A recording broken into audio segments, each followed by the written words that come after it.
as well as Jackson. You think they'll do a better job this time? I don't know that they're going to max protect. I think he might get them all out to get the big plays. And so he may get 5 out on every play, but he's got to get rid of the ball. Yeah, okay, point well taken. Hey, folks, it's the greatest show on turf against the fastest quarterback on earth, as we just talked about. The Rams battle the Falcons. Dick Stockton quarterbacks our 2-minute drill. Hey, Dick, it's all yours, buddy. All right, JB, and although it's been said many times, many ways, getting off to a fast start is important, and maybe in this game, I can't see the Rams falling behind by a lot of scores, knowing that Bulger has to play a one-dimensional game. Do you? Well, they have shown they have the ability to come back, but when you're talking about a playoff setting on the road with this type of a crowd, and they're playing one-dimensionally, they're struggling running the ball, and it's all on Mark Bulger and that offensive line, that's a bad scenario because that defensive front seven of the Falcons dominated them last time they played. Now, for the Falcons, what the Rams are going to try and do is jump out on them early because they have shown on film during the course of the season that they are very uncomfortable playing from behind. This is a run-oriented offense first. Michael Vick makes plays, but they're not a good come-from-behind team. Yeah, they'd love to make Michael Vick a pure passer tonight. And Goose, what are your final thoughts? Well, I think it was really wild to see how different both of these teams prepared in the warm-up. The Rams came out, were very quiet, relaxed, very businesslike. And on the other hand, the Atlanta Falcons were all fired up, jumping, got the fans going. It's going to be pretty wild to see what happens in this game. All right, good to see you all fired up and relaxed at the same time. Back to you, JB. Name O'Brien. All right, Dick, thank you so very much, folks. And let me just tell you right now, it is indeed over as far as Pittsburgh and the Jets are concerned. Doug Bryan missed 2 field goals in regulation. They could have gotten it for him. Take a look at it, TB. There you see right off the bat, Santana Moss, James, taking his punt back all the way 75 yards. All right, last 4 punt returns in the postseason for a touchdown have been all at Heinz Field. And then out of the pocket, Roethlisberger intercepted. Say it ain't so. Reggie Tongue take it. 86 yards to the house. Touchdown. Holy cow. Who could have thought this was going to happen? 17-10 Jets. 4th quarter now. Roethlisberger shuffle pass. Hines Ward 4-yard touchdown ties this game up. 17 all. Under 6 minutes left. And then the Jets, after an interception, Doug Bryn misses a 43-yarder. 47-yarder there. No good. Now we go into overtime. Here we are. Now the 43-yarder pulls it left. Holy cow, what's happening? Heinz Field, the magic keeps on coming. Now we're in overtime, folks, and then Jeff Reed nails his 33-yard. Did he get it in? He did. Game-winning field goal, Pittsburgh 20, New York Jets 17. Congratulations, Steve. What a game. Jets put up a heck of a fight. No doubt about it. So the Steelers move on now, and I'm talking about escaping with this victory here by 3 in overtime over the Jets. And, wow. Jimmy, I know there are a number of copy points we can talk about, but first of all, Ben Roethlisberger did play like a rookie today. 2 picks, 3 turnovers total for the team, 1, of course, with Jerome Bettis. Well, one reason he played like a rookie is because of the Jet defense. And everybody's wanting to, talk about how, this guy's coach of the year, this guy's coach of the year. And without question, congratulations to Bill Cowher and the Pittsburgh Steelers. But Herm Edwards did such a great job in the playoffs and getting this team to the playoffs. And not only Herm, also his offensive coordinator, who's been under fire, Paul Hackett. I thought he did an excellent job last week against San Diego, and then again today. And then the guy, the real star, Donnie Henderson, defensive coordinator for the New York Jets. He has done magic with that defense. First-year defensive coordinator. He's done a great job with the Jets defense. Well, Tony Siragusa, he made a good point. You watch the difference between the way the St. Louis Rams took the field in warm-ups and the way the Atlanta Falcons took the field in warm-ups. St. Louis Rams, been there, done that. Ben Roethlisberger survived a bad outing. Will the jitters be gone next week? He got that out of his system. It's the first week against a very good defense. He struggled against this defense last time out. Emotion plays such a big part of playoff football. Will it play a big part of the game in Atlanta? If Atlanta falls behind early, will that emotion be drained out of that football team? St. Louis has been there and done that. Yeah, as former players and for our viewers out there, believe it or not, Coach, you know this well too, is that the intensity level, the speed level of playoff games actually picks up over the regular season. I think Ben learned today just exactly what I'm talking about. He'll be better next week, but I think the intensity level in a championship game goes a little bit higher than that. And I just want one note here I have is that the Jets are the only team in NFL history now to have had 3 straight overtime games in a row, and I echo what you said about Herm Edwards and that defense and the Jets. They had these Steelers beaten today had they only been able to kick field goals. And redundant again, Jimmy, too. Again, you mentioned about Herm Edwards taking his team across country against San Diego, coming back across country, and boy, did they play excellent football indeed. Final thoughts on this game. Who do you like, Rams, Falcons? I like the Rams, but the only thing is Michael Vick, more than any quarterback in the league, struggles against the blitz. Most sacks, one of the worst in the league as far as his passing percentage. I think if the blitz gets to him and he turns the ball over, the Rams can win this game. Good, bad, or indifferent, it's how you manage a football game. Will the Rams protect? Will they know in key situations when to go for it on fourth? Will they be out of timeouts when it comes time at the end of a half for a key situation? Right, and you said halves. Halves have been really the albatross around the Atlanta Falcons that gets to half. 2 minutes before the first half and 2 minutes remaining in a game, which have really destroyed the Atlanta Falcons. And no team is better at scoring with 2 minutes left and a half or the end of the game than the St. Louis Rams. All right, it'll be the Rams and the Falcons coming your way. It'll be the Goose, Tony Siragusa, the Moose, Daryl Johnston, and their anchor, Dick Stockton, coming your way up next. And we are live. Welcome to Atlanta, the jewel of the Southeast, where tonight the Georgia Dome plays host to its first NFL playoff battle in 6 years. And moments ago, the St. Louis Rams took the field, and this is where they captured their only Super Bowl 5 years ago. And right now, you look at Michael Vick playing in his first home playoff game ever as the Atlanta Falcons starters getting set to be introduced, and inside the Georgia Dome, a sea of red and black and white towels are being waved by the capacity crowd of 70,000. And what a dream year it has been for these Falcons.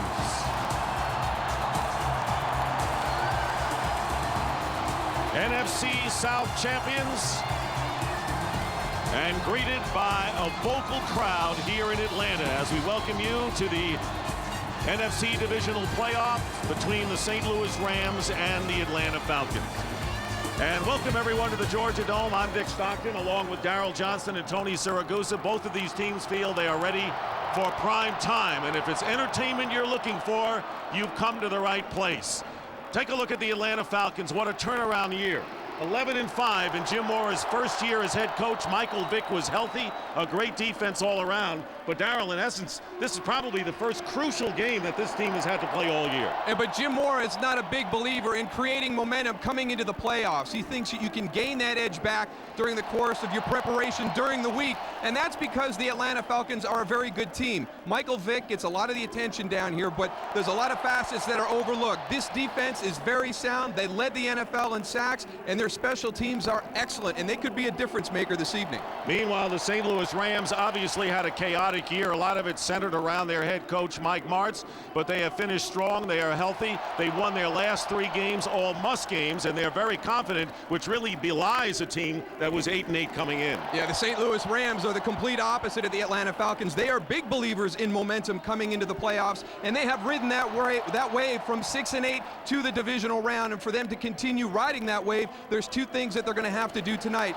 Defensively, they're going to have to slow down Michael Vick. They're not going to stop him. He's going to make his plays. Just don't let them be game-breaking plays. And then on the offensive side of the ball, they have got to make Mark Bulger feel secure in the pocket. This offense does not believe in dropping the ball down and running the football exclusively. They want to get it down the field and stretch it, and to do that, they're going to have to keep him on his feet.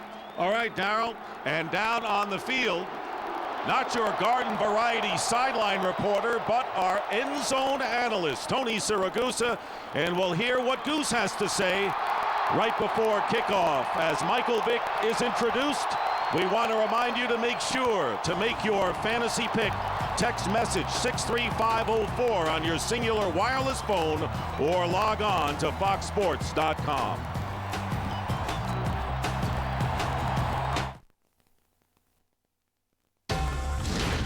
Fox Sports welcomes you to the following presentation of the National Football League.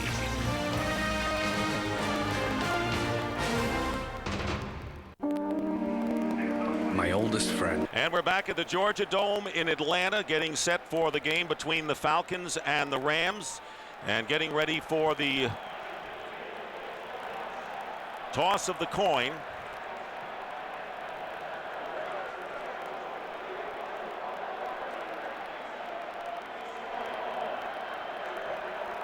And the Rams have more captains than the Falcons. Darryl, do you think that gives them an edge? Just in case something breaks out at the center of the field. I wanted to make sure they had things covered. Referee Terry McCauley, who ironically was the referee in the previous meeting between these teams back in week 2.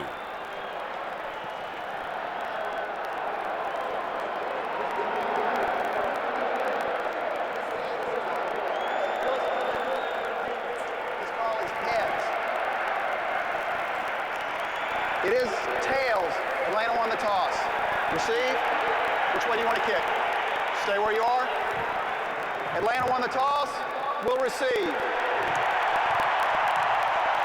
So the crowd cheers as the Falcons win the toss. That means Michael Vick will operate first for the 11-5 Falcons. Coming off the bye week, the Rams defeated Seattle on the road in the wild card game to reach this divisional playoff as Jim Mora makes his final notes. And Tony Siragusa, you've been down on the field before in important games. What elements do you feel is important? Dick, tonight's game has nothing to do with how many Pro Bowls you've been to, how much money you make, or where you've been drafted. It has to do with you as a player. Are you willing to sacrifice everything you got to give it to your team to win tonight? I'm going to be looking at the little things. The guy who gets cut on the line of scrimmage, the defensive lineman. Is he going to get up, run downfield, and make that play that's going to determine the outcome of this game? Those are the things that I'm going to be watching today. And those are the things that Darryl Johnson used to do when he played for the Dallas Cowboys. You better keep an eye on Tony. He might sneak into the locker room and put some pads on tonight. He's ready to go. I'm ready to go, Moose. He's revved up. And tell you what, when you look at the exploits of Michael Vick in the air show of the Rams, you can see that this could be an entertaining game.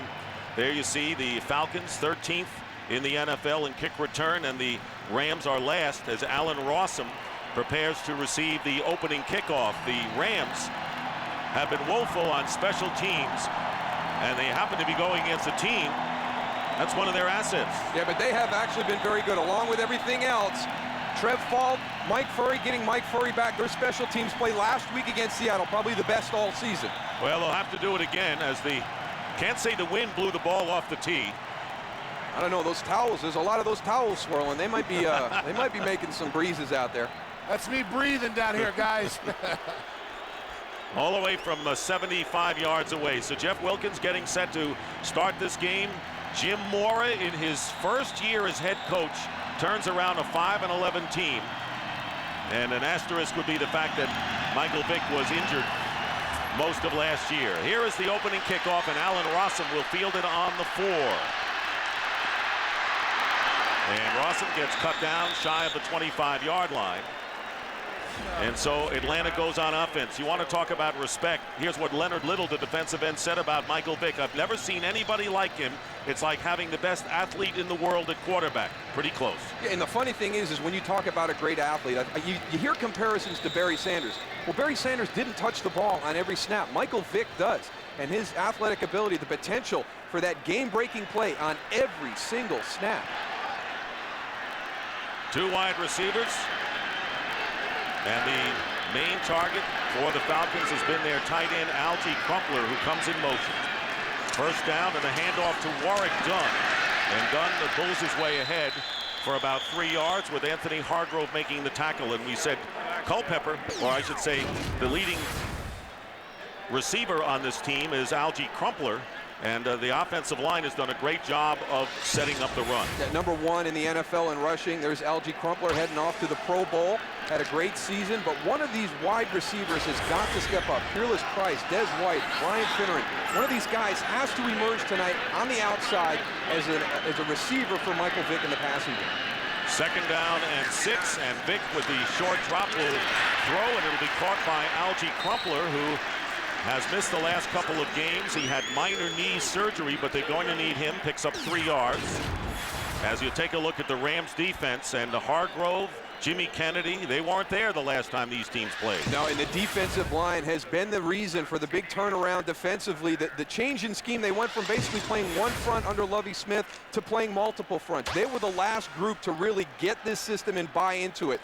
And that has really been the big difference. They're generating a lot of pressure on the quarterbacks over the past 3 weeks. 3rd down and 2 for the Falcons. And there is the design rollout, and Vic was in trouble for the moment, and he's going to now make the Rams in trouble as he runs to the open field. And this is what the St. Louis Rams feared the most. Michael Vick getting trapped and then finding an opening, runs 47 yards. I just don't know what you do because he's coming out all the way this way. He's going to bring the ball back all the way the opposite direction. Look at the flow of the defense. They do a decent job of covering the lanes, but he is just too fast. His vision is unbelievable. He's got such a feel for when to pull that ball down, and he has such an acceleration that even though he's got defenders around him, he separates himself. And a single season highest yards per rush, Vic, 7.5. And a 1st down for the Falcons on the 21 of St. Louis. So already a big play. And here is Warwick Dunn, who's capable of a lot of big plays in his own right, gets tripped up by Robert Thomas, the middle linebacker, after getting 3. I think that's what happens when you have somebody as explosive as Michael Vick on the offensive side of the ball. These other guys get lost in the shuffle. Warwick Dunn has had a very good season, and he's done it very quietly because there's so much attention on Michael Vick. He and T.J. Duckett both had very nice years running the football, but you just don't hear a lot about him. You look at the passing numbers of Michael Vick, nothing to shout about, but remember, the yards on the ground count as much as the yards in the air. And this guy has done nothing but win. 2nd and 7 on the 18 of St. Louis. Play action for Vick. He has time. Pass is caught. And down to the goal line. And in for the touchdown is Crumpler. That didn't take long.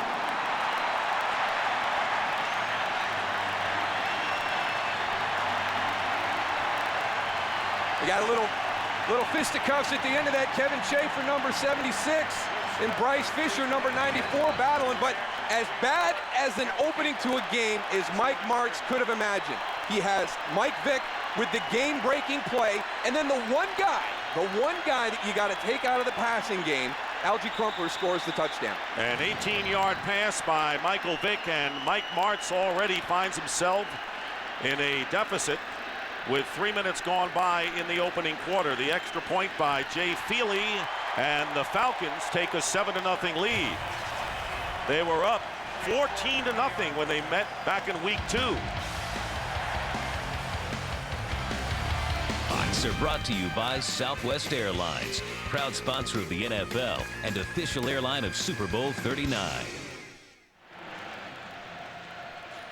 Falcons offensive coordinator Greg Knapp right in the middle of that group as the Falcons go 76 yards on 5 plays, but the big one play was the 47-yard run by Michael Vick, and that is the longest run by a Falcon in their playoff history.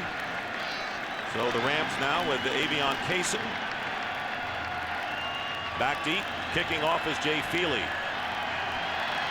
Falcons lost only 1 home game this year, and that was against the Detroit Lions. 17-10. Here is Kaysen. Got by 1 potential tackler and is stopped at the 20-yard line by Brian Scott. How do the Rams answer the Falcons' touchdown? Hawks are brought to you by Budweiser, the bright color and crisp, clean taste you'll only find in a king of beers. And the Rams with their first opportunity with the ball, and Mark Bulger. Here's what Jim Morris said about the Rams quarterback. He throws the best deep ball in the league, and on this artificial turf indoors, you know that's what he's going to be doing, coming off a 4th quarter engineered victory over Seattle, and then the defense held. But the Falcons defense may have a lot to say about what Bulger does here. 1st and 10 at the 19. And here's Marshall Faulk changing direction and going out of bounds after he was cut down by D'Angelo Hall. Picked up 4 yards on the play. So Marshall Faulk not appreciating that tackle by D'Angelo Hall. And all of the spotlight should be on the Rams offensive line tonight, Darryl. Blaine Saipaia is going to be challenged. Tom Newton, we'll see how long he can last. It's going to be key for those guys to do a good job on the Falcons' front four, because that's where they generate most of their pressure. They don't need to bring linebackers and secondary guys. That defensive line led the league combined with sacks. And you remember Isaac Bruce out with a groin injury, could not run before the game. Torrey Holt going in motion on 2nd down and 6. And again, they go to Marshall. Faulk gets blocking, and Faulk dives close to the 1st down, and he appears to have it. D'Angelo Hall, the #1 draft pick for the Falcons out of Virginia Tech, making the tackle, and there is the 1st down, picking up 7. Defensively for the Atlanta Falcons, and their front 7 is their strength, and boy, do they get to the ball. Yeah, Rod Coleman's had a great year, but that whole group as a whole, great chemistry together. They've played together for 5 seasons now, really know each other very well. They don't have to see what the player next to them is going to do. They have that feel, and it takes a long time, but it's a great advantage when you get to that point. And DJ, the secondary may be the weak point of this team, which is what the Rams want to probe. And they hand the ball off to Marshall Faulk, and Faulk with a good game, getting 6 yards out to the 36-yard line. So Mike Martz said he wants to run the ball early, and so far he's kept his word. And it's a great changeup right now, because what the Atlanta Falcons want to do, they want to get the Rams into a position where they're one-dimensional. They don't want them to be able to run the ball. They know that Mike Martz doesn't make a big commitment to it during the course of the game, but they don't want them to have any success. The more they feel one-dimensional, the more they can tee off on Mark Bolger. And the better off the Rams can run, the better they can throw the ball and loosen up the defense. Nearly 5 minutes gone by, 2nd down and 4, and here is Marshall Faulk finding an opening.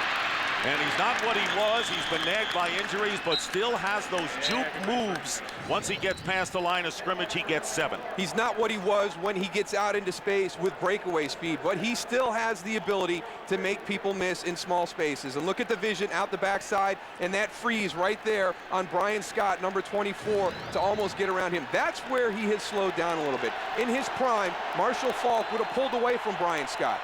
24 yards on 4 carries, and the rookie Steven Jackson, who is slated to handle the bulk of the running back duties, replaces him. Play action, and Bolger wants to go deep, and he has an open man, and it's Kevin Curtis. Kevin Curtis will go into the end zone for a touchdown. 57 yards to the man that Mike Martz said a year ago was the fastest receiver he's ever had. Well, you lose a guy like Isaac Bruce, and you can't replace his production, but that is the deepest spot on the Rams roster. Kevin Curtis and Sean McDonald, very, very good receivers, had a great season this year. They were non-factors in week 2. This secondary better start paying attention to number 83, Kevin Curtis, and number 84, Sean McDonald. That's exactly what happens, Moose, when you start playing the run and the run is effective. All of a sudden, now they're going to come out with a play action, and the receiver's going to be wide open down the field. Jeff Wilkins for the extra point, and he ties the game. And so that's exactly right, Goose. You run the ball, they've got to respect the run. Opens up the 57-yard pass. Curtis, boy, can he run, ties the game. With a groin injury, went over 100 yards the last time these teams played, and his replacement, Kevin Curtis, running for the touchdown on the catch and run, and the only touchdown that the Falcons have allowed at home in the first quarter this year. So that is a stunner, ties the game. Allen Rawson is back deep, and kicking off is Jeff Wilkins. Heading over to the near side and on the 2-yard line. Rawson's dangerous. But coming in to make the play is Brandon Schiller. Gets to the 20-yard line, 7-7. We'll be back to the Georgia Dome. Are brought to you by Turin, by HP. Services and technology help companies face, manage, and love change. By McDonald's. And by the new Ford 500, built for the road ahead. Fans haven't even had a chance to catch their breaths, and already we have seen big plays. The 47-yard run by Vick, and then the 57-yard pass play from Bolger to Curtis. And in 10 plays so far, we've averaged 15 yards a play. And we're just settling down here. First down at the 20 for Atlanta. And here it's Vick, well covered downfield. is Brian Finneran by Travis Fisher. And a penalty flag down back near the line of scrimmage. Offside, defense, 5-yard penalty, first down. Let's go back and take a look at that touchdown on the previous drive. This is going to be Kevin Curtis out here. He's going to go in motion, but it's Brandon Manu-Maliuna who actually does the really good job here by running the route here and holding that defender. That's how he gets so wide open across the field in the zone. And that's one of the things that the St. Louis Rams offense does really, really well, is control routes to affect opposite parts of the field in their coverage. Look at Kevin Curtis come so open in that vacated zone. First down and 5 following the penalty, and again play action, and rolling out is Vick, and the ball is tipped away, and the Rams nearly with a chance for the interception. That was Antoine Edwards, the free safety, who was picked up when waived by the Miami Dolphins. Remember, he's taking Aeneas Williams' place, who was out with a neck injury and nearly picked one off. Wow, did he miss an opportunity for a huge play in the game. Look at the break on the ball he gets. It floats a little bit. He's able to get right across the face of Eric Beverly right there. Jim Mora talked about not believing in momentum coming into games, but he felt that there was momentum shifting plays during the game. That was a missed opportunity right there by Antoine Edwards for one of those. Rams have had a lot of trouble, DJ, in picking balls off. Only 6 interceptions all year. Warwick Dunn up the middle, and Warwick Dunn goes backward as he is dumped at the 37-yard line after a 12-yard pickup by Robert Thomas, gaining over 1,000 yards this year. He scored 2 touchdowns back in week 2 against the Rams. And here's that offensive line of the Atlanta Falcons starting to get on a little bit of a roll again. They're not mentioned around the league as one of the best, and you don't know why, because they're the #1 rushing team in the league. Now, I know a lot of that yardage comes from Michael Vick, but those guys up front do a great job. Team is averaging 5.1 yards per carry. And they come out with an empty backfield out of the shotgun, and there's the fake, and there's Vick trying to get something going, and he has a receiver downfield and Algie Crumpler, but knocking the ball away was Tommy Polley. So the linebacker going downfield, and I'll tell you, Crumpler can really get downfield on his patterns. Yeah, he is a vertical threat from the tight end position. He's matched up with Tommy Polley right there. And we talk about Michael Vick as a runner, but the one thing he can do is he can throw the ball down the field on the move very well, and he's got that sneaky strength in his arm. He just floats him, but it seems like it's not going to be able to get there, but it does travel. And here's something we're going to take a look at all night during the course of the game.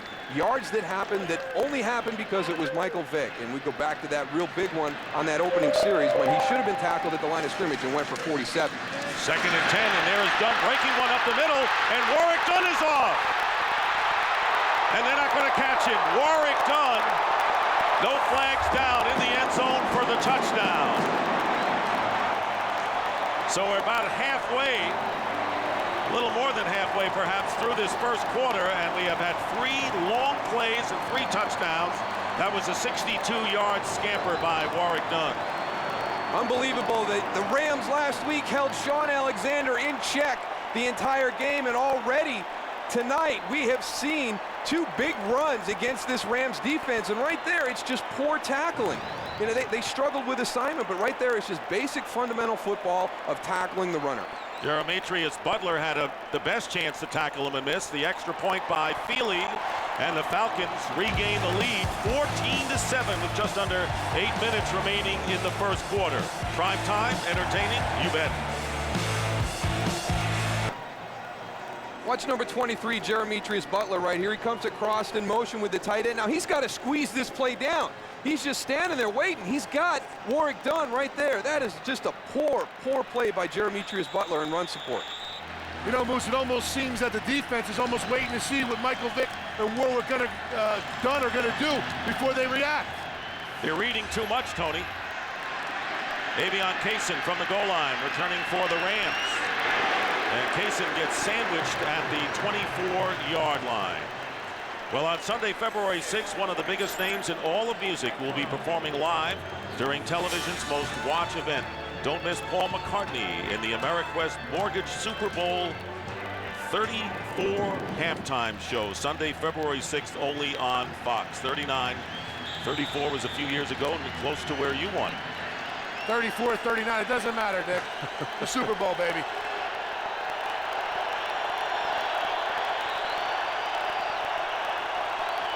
Brady Smith, who recovered a fumble for a touchdown back in September, and in motion, Torrey Holt. 1st and 10 at the 23, and here's Marshall Faulk. And Faulk running right into the cornerback Jason Webster, picks up 4 yards on the play. So the longest rush postseason history, Warwick Dunn, 62 for the Falcons, Michael Vick, 47, and back in 98, when the Falcons went to the Super Bowl, Jamal Anderson ran for 34. That's usually what the Rams are doing, the explosive plays in the air, and we've got the Atlanta Falcons with the explosive plays on the ground. 2nd down and 6. Rams have kept true to running the ball and setting up the pass, which worked. This time it's a play fake. Bulger in trouble going down. Torrey Holt leaps for the ball. 2 Falcons in the neighborhood, including Aaron Beasley. It'll go incomplete, bringing up 3rd down. Mark Bulger is very good when he's in the pocket of feeling the pressure and moving around to buy some time, and that's the only way he was able to get this ball down the field to Torrey Holt. And you see the confidence that this group has. Torrey Holt is double covered, but Mark Bulger is going to take a shot down the field for the big play. They're now interested in checking the ball down to tight ends and running backs as they work through their progression. Dane Looker has come into the game as the wide receiver and is on the slot to the right. 3rd down and 6. And Bulger getting plenty of time and completes the pass to Curtis for the 1st down. So Kevin Curtis just waiting at the sideline, and Bulger can get it there. 21 yards. Good job picking it up. Keith Brookings going to try and run a pick with a little roll right here, but the Ram offensive line doing a good job of passing the game, and there's Mark Bulger again buying a little bit of time, just moves outside, and Kevin Curtis is really getting off to a great start. You see right there, just a little subtle move. D'Angelo Hall takes his eyes off him for a second. He breaks for the outside for the catch. And Blaine Saipaia, the right tackle, who did not play in the first game. Tom Newton didn't either, so this team trying to get it done on the offensive line this time. 1st down on the 48-yard line, and they hand off to Steven Jackson, and he's going to be thrown for a 4-yard loss by Patrick Kearney, who gets into the act for the first time tonight. Well, the draw is a good changeup when you're going against an aggressive front and you want to run the ball. But I like what they were doing in the opening of the game. Blaine Saipaia, he's got to get Patrick Kearney up the field. He didn't stay with him long enough and just kind of turned him loose right into Steven Jackson's lap. And that is a matchup that the Falcons feel confident about. Patrick Kearney, who led the team with 13 quarterback sacks. 2nd down and 12.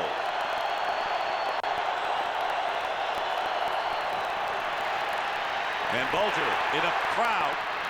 Pass off the hands of Torrey Holt. Dropped that one. Would have kept the Rams about 5 yards shy of the 1st down, but it brings up 3rd down and long. Well, Mark Bulger's never going to be confused for being Michael Vick when he's playing the quarterback position, but I just want you to see how he's able to maneuver in the pocket. Look at the feel he has, and then the quick release. He's able to get that ball up and out. You have got to stay with your receiver the entire time because he can really buy time and get that ball out quickly. And you're right, Darrell, and I think that finally he's healthy. He's had that bruised shoulder, missed a couple of games, but was hurt even earlier in the year. 3rd and 12 out of the shotgun. Bulger's pass, and it's caught by Holt. So after dropping one, Torrey Holt makes a superb one-handed grab. Good for 14 yards and a 1st down to the Falcon 40. This is a heck of a play by Torrey Holt because this ball, I don't know if he mistimed his jump or if this ball got on him quick, but D'Angelo Hall is in good position for the coverage. But what a heck of a catch by Torrey Holt right there coming across the middle. And there's the toughness of Mark Bulger again. Lucky they didn't get a flag on that. Coming down around the quarterback's knees, they could have got a 15-yard penalty very easily right there. Hey, DJ, another Western Pennsylvania quarterback. They're all tough, you know that. Under 5 minutes to go in the 1st quarter. 1st down, and a quick play fake, and Bulger in trouble, and down he goes. Try to get away and try to make the loss as little as possible, and did. A 2-yard loss with Travis Hall finally getting to him, and good coverage downfield by Atlanta. Yeah, and Patrick Kearney, he feels that when you get a sack, it's a function of the whole team. And it's coverage down the field, and it's all because of the coordinator right there, Ed Donatel. This is the defense that he has put together. It really resembles more of what he did at Green Bay than what Jim Mora did out in San Francisco. And Mike Martz said that, I didn't prepare this team the last time well because I thought we were going to see Mora's San Francisco defense instead of Donatel's. Now he knows. 2nd and 12, spinning away is Jackson. And a great play made by Keith Brooking. Boy, is he primed for this one. And a rookie when the Falcons went to the Super Bowl. A loss of 1. Well, that was Jim Mora's big concern. Were these guys going to peak too early emotionally? And here he is all the way on that side of the line. Just look at the field of pursuit. That's the one thing that you're going to see tonight watching these Falcon defenders. When a guy is being wrapped up, there are 3 and 4 more defenders coming at the ball, and that's why they can generate so many turnovers. They're not big, but they're pretty physical, Tony. Absolutely. That backside is where you want to attack, and the guys on the backside have to be alert for that cutback. 9th play of the drive.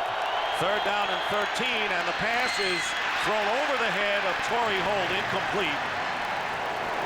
And so 4th down coming up, and Kevin Stemke will come in to kick for the Rams, and coming off the field. That's Tom Newton right there, and that's going to be a big concern for the Rams because he's that left guard. Now, they don't know how long he can go. He made it into the 4th quarter of the Seattle game last week, but that's a position that the Falcons were able to exploit back in week 2. So Alan Rawson back deep, and Kevin Stemke, who took over for Sean Landeta, who was waived, trying to kick it into the corner, and the Rams are right there, and they save it.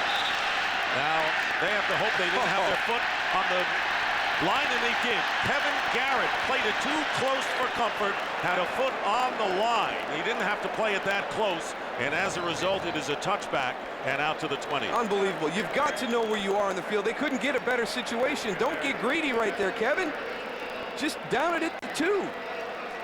Steps into the end zone. He can't get his feet back out. And there's another one. We saw Antoine Edwards with an opportunity to intercept the ball in the last series down around this part of the field. He wasn't able to make that play. Right there, Kevin Garrett. That would have been a great special teams play. We've been doing this all year, and we salute again our military people. Today's game is being seen around the world on Armed Forces Television. We want to send our best wishes to the men and women of the Helicopter Combat Support Squadron HC-4, the Black Stallions, stationed in Sigonella, Sicily, and we appreciate all you do for America, and that goes for my cohorts as well, who have been very active in the support. 1st down, Warwick Dunn. And Dunn picking up close to 4 yards. Tommy Polley brings him down. This Ram defense has got to shore up what they're doing. They've just given up some huge chunks in the running game. Well, as far as history, the Rams losing their last 20 postseason games in which they trailed by 7 or more points. 14-7 the score. 3 quick touchdowns on big plays in this 1st quarter, winding down to 2:40 remaining. 2nd down and 7. Michael Vick and Warren Dunn passes to Michael Vick, and Vick is tackled, so that didn't fool the Rams at all. And it was a play that, as far as Warwick Dunn is concerned, he says, this relives my option quarterback days when I was in high school. Warwick Dunn should have pretty much ran with the ball. When Michael Vick motioned out to the side, it looked like every defender was just watching Michael Vick. No one was watching Warwick. Yeah, he kidded with us. He said, I might not throw it to him. I might look out there and just tell Michael that he looked pretty covered because I know he pulls the ball down every once in a while on his own. Michael, get out of the way. you look covered out there. I was going to take this one myself. So, something fancy by the Falcons. It is 3rd down and 5 on the 25. Vick stepping up, completes the pass, and it'll be a 1st down to Brian Finneran. A couple of years ago, he was the most reliable wide receiver the Falcons had, and maybe he still is, with Peerless Price not coming through as much as they had hoped since coming over from Buffalo. Well, Peerless Price was a great complimentary receiver when he was up in Buffalo. When it was Eric Moulds and Peerless Price, they were great together. And he came down here, he was the focal point. He was supposed to be number 1. He's never gotten back to that level he was in Buffalo, but they've got to have somebody else, whether it's Des White or Brian Finneran, to step up to try and help Peerless Price out on the outside. 1st down and showing blitz, and here's Warwick Dunn slicing his way off tackle, turning the corner and being ridden out of bounds by Antoine Edwards, but not before Dunn picks up 20 yards and gets into St. Louis territory. This running game is downhill. It's one cut and go. They're bringing Adam Archuleta up on the blitz, but it's to the opposite side. And look, Warrick Dunn never breaks stride. These guys are getting on their blocks, and he is moving full speed. You can see right here, watch all the guys come out. Kevin Schaefer, Roberto Garza coming out. There's Fred McCrary leading the way, and he doesn't ever have to break stride on that run. Meanwhile, Warrick Dunn gets a breather, and T.J. Duckett, who had minor knee surgery and was limited toward the end of the year, has come in for his first stint, but he'll be in there a good deal and play action. Pressure on Vick from behind, and Vick escapes everybody and gets close to the first down. He is tackled a yard shy by Adam Archuleta. Ryan Pickett also involved on the play, and that may be the end of the first quarter. I can't imagine being a defender playing against him, the frustration that you must feel, because you can play as well as you could play defensively and still give up a potential first down because of his athletic ability. Michael Vick is averaging only 28 yards per carry in 2 rushes so far in this game. Maybe that's He's got to pick it up. One of the reasons why it's skewed that the Falcons are the #1 rushing club. And that is the end of the first quarter here at the Georgia Dome. NFC Divisional playoffs with the score: the Falcons 14 and the Rams 7.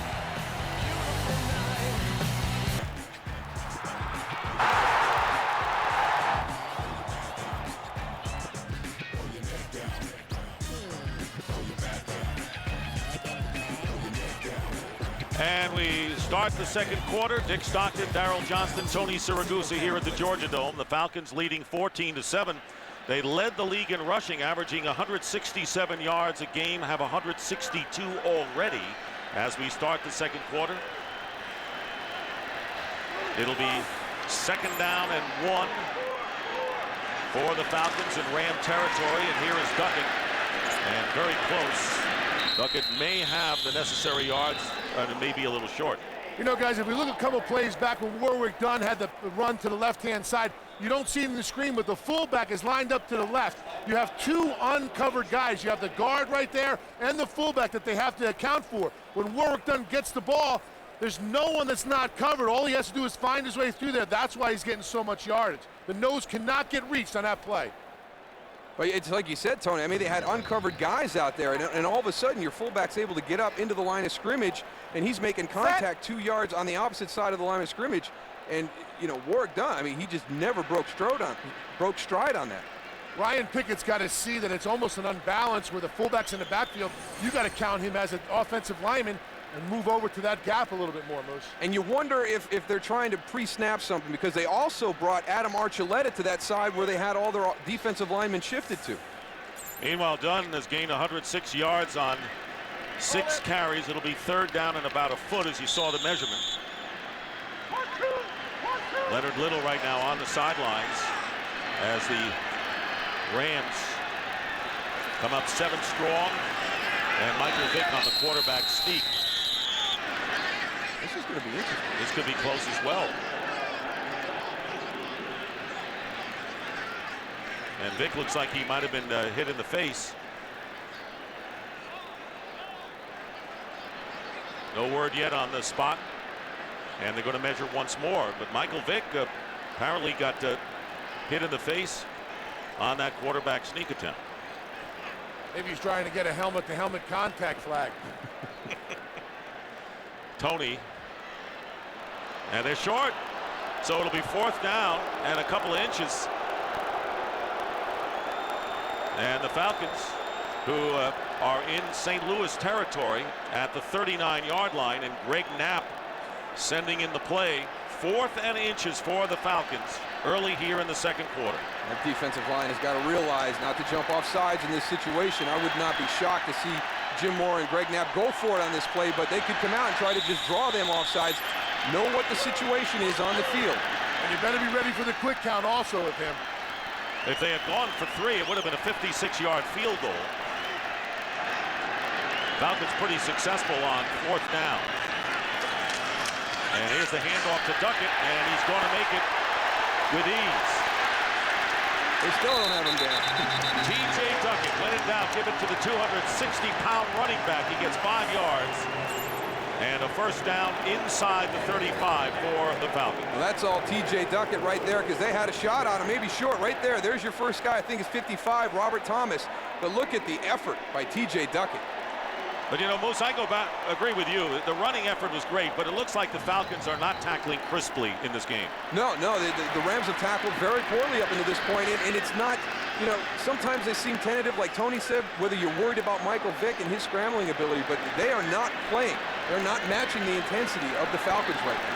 They have Duckett and Dunn in the backfield at the same time from the 34, and the handoff to Duckett. Not a bad combination to have. A flag is down as Duckett is dropped after picking up a yard.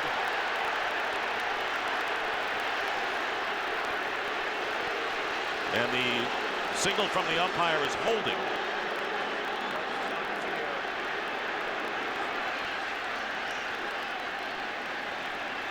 That was the preliminary signal from the umpire that the holding was the penalty. Did not indicate against which team. You guys got Bryce Fisher and Michael Vick having a few words back and forth down here. Holding, offense, number 64, 10-yard penalty, first down.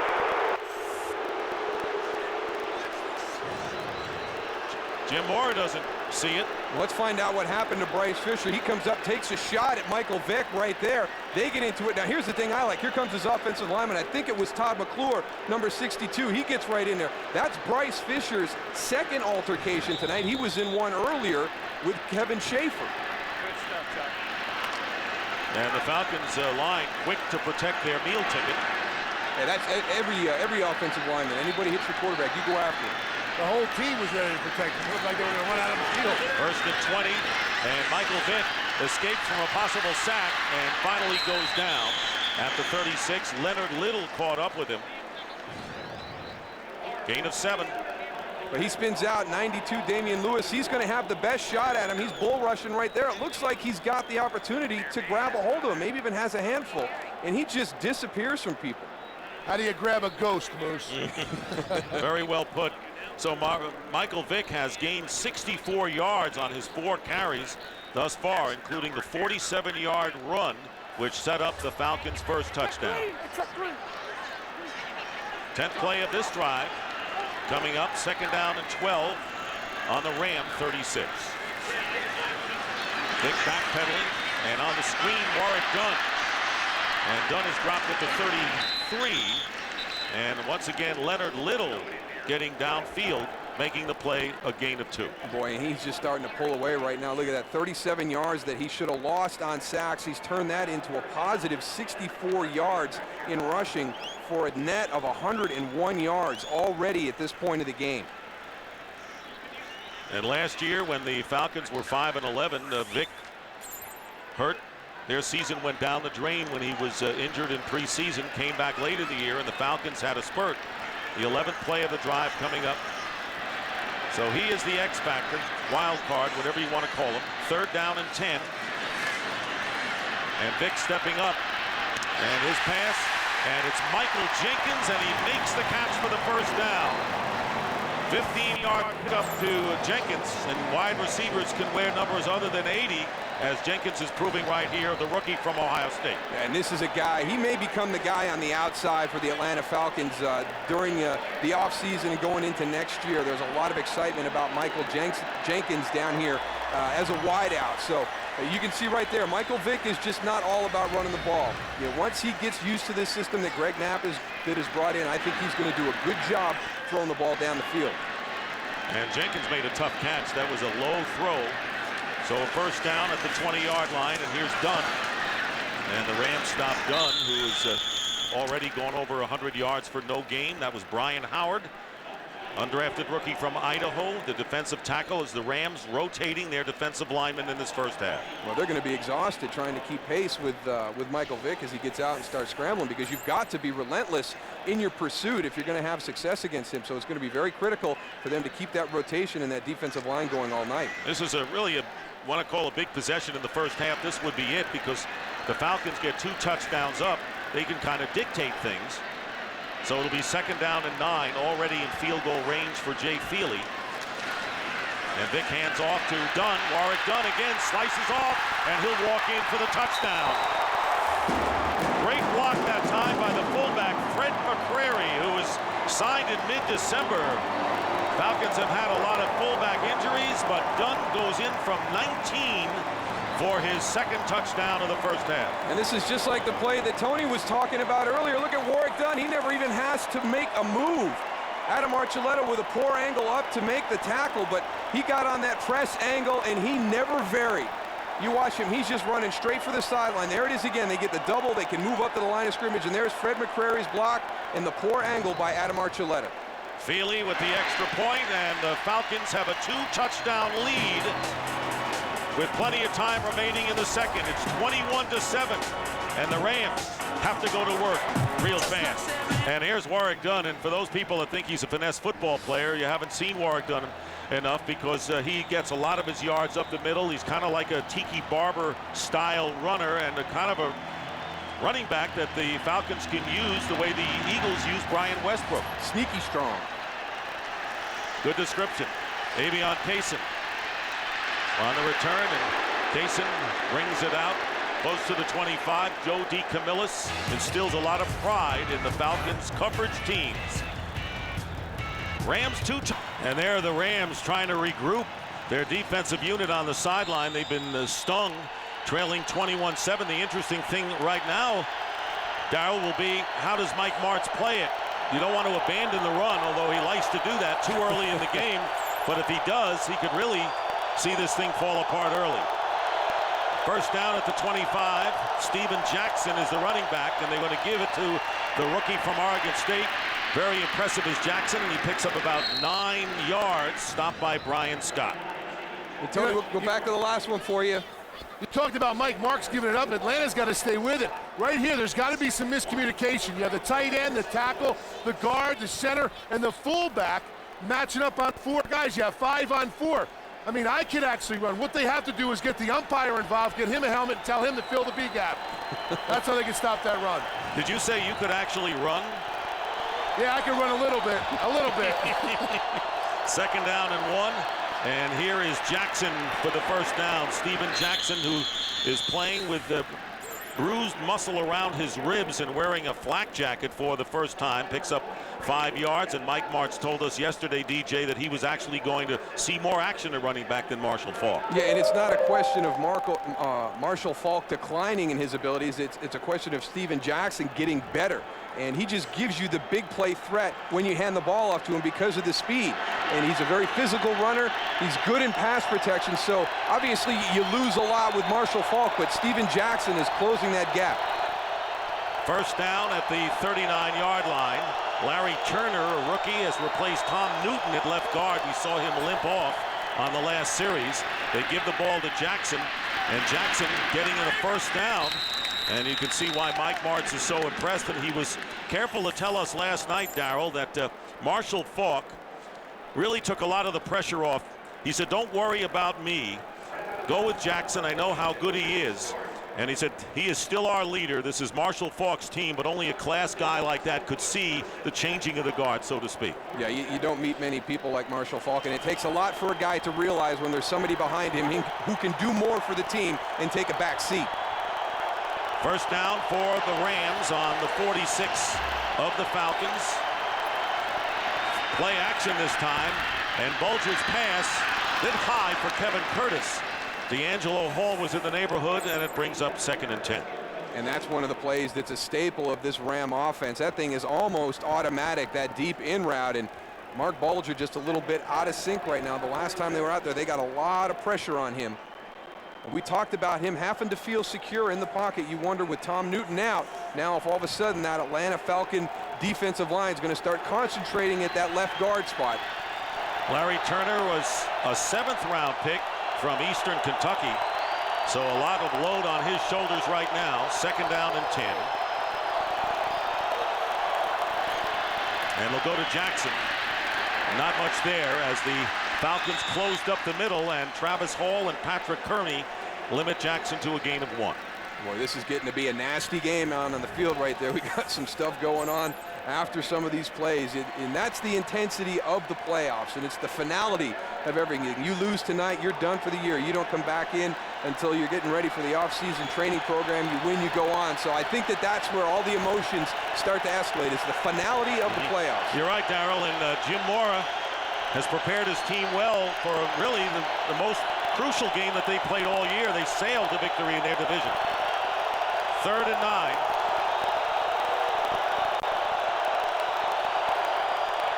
From the 45-yard line, Bulger has time, and the pass is caught by Curtis. Kevin Curtis still on his feet. He is so deceptive, along with his quickness, and picks up 15 yards to the 30-yard line.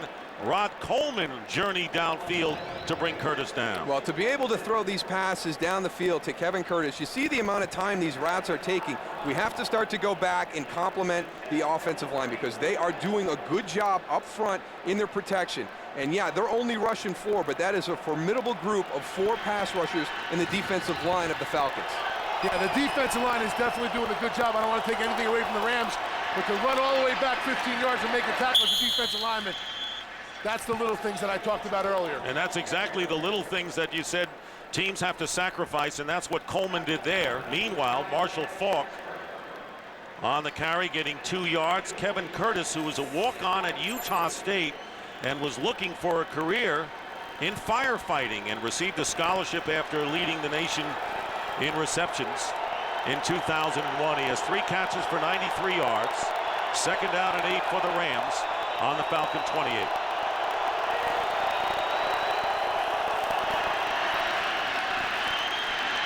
Bulger again with a world of time. Alone in the end zone is Torrey Holt for the touchdown.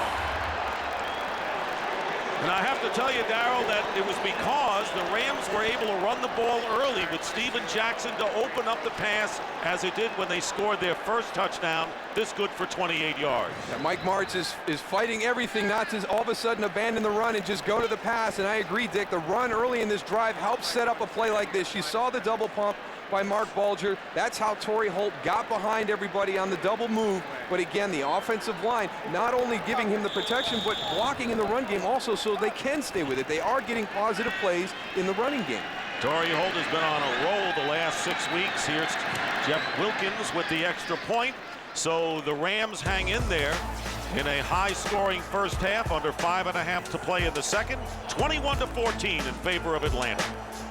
On Fox is brought to you by UPS. What can Brown do for you? (21-14). We've seen the Rams do this before, but are the Rams going to be able to do anything about the great running game of the Falcons? If they're going to survive, they're going to have to do something. I don't know. They had 242 the first time. You figure there's no way they can do that. Well, they're almost to 200 by halftime this time, so they've got to get something corrected. You've heard Tony Siragusa talk about maybe some missed lineups and them leaving gaping holes and allowing the offense to really control that defensive front 7 of the Rams. So far, the special teams has not been a factor. Alan Rawson fielding the kickoff inside the 10-yard line and gets a very good return out to the 35. So Rawson returns at 26 yards. 21-14 in a high-scoring half. When the biggest show on television returns, it's the 2-hour season premiere American Idol.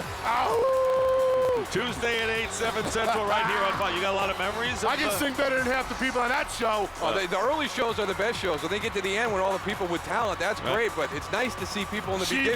She bang, she bang, she bang. Tony, you should be on the early shows. 1st and 10 with 5:19 to go. Falcons, good kickoff return starting from the 35 on the rollout. Pass caught by Peerless Price. His first reception of the game and gets him nearly 8 yards. Realized that was a pass. Tino Isamoa covering on the play. And that's the play the Rams have to worry about. When they're running the ball so effectively to the strong side on the press is that bootleg out the backside. And we've seen Warwick Dunn basically go untouched on runs on that press play. Now here comes the boot out the backside. And that's the complement on the play action to what they've had so much success with to this point. And you're absolutely right that the Falcons rushing are 5 yards away from 200. And we have nearly 5 minutes to go in the first half. They're going to try to get more right here and will as T.J. Duckett barrels his way up the middle, and a first down to the Rams 45, so add 13 to Atlanta's rushing total. Well, again, you're going to have support from the corner coming in right here, but he just doesn't squeeze down. It's 23 again, Jeremetrius Butler. That's T.J. Duckett getting his shoulder squared. You got to get down in there and squeeze that down. Anthony Hargrove with an attempted arm tackle that didn't work. You're not going to bring down that man with an arm. There's Antoine Edwards. He's coming up throwing his whole shoulder into him, and he's just steamrolling him. And Tino Isamoa limps off the field, and that's bad news for the Rams. Brandon Schiller, the rookie from UCLA, replaces him. First down at the 45-yard line, and here is Duckett again. And Duckett picks up nearly 4 yards. Duckett and Dunn combined scored 17 touchdowns on the ground this year. Amazing. It's just amazing what they're able to do running the football and control the flow of the game, but also have these big plays.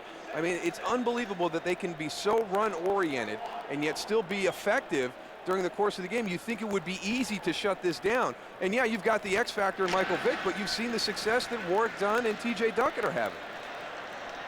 Jim Moore looks very calm, and the other day he expressed that he was calm, almost tried to convince us that he was. Might have been a little uptight, doesn't look it tonight. Here's Duckett again, and here's T.J. Duckett. And if he doesn't lose his footing, who knows?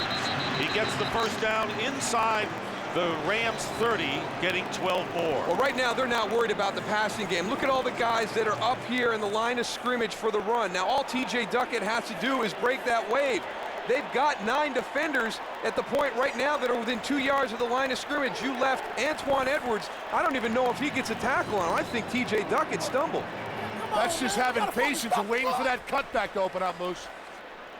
There is Pisa Tino Isamoa walking on the sideline. Falcons at 224 rushing yards at 242.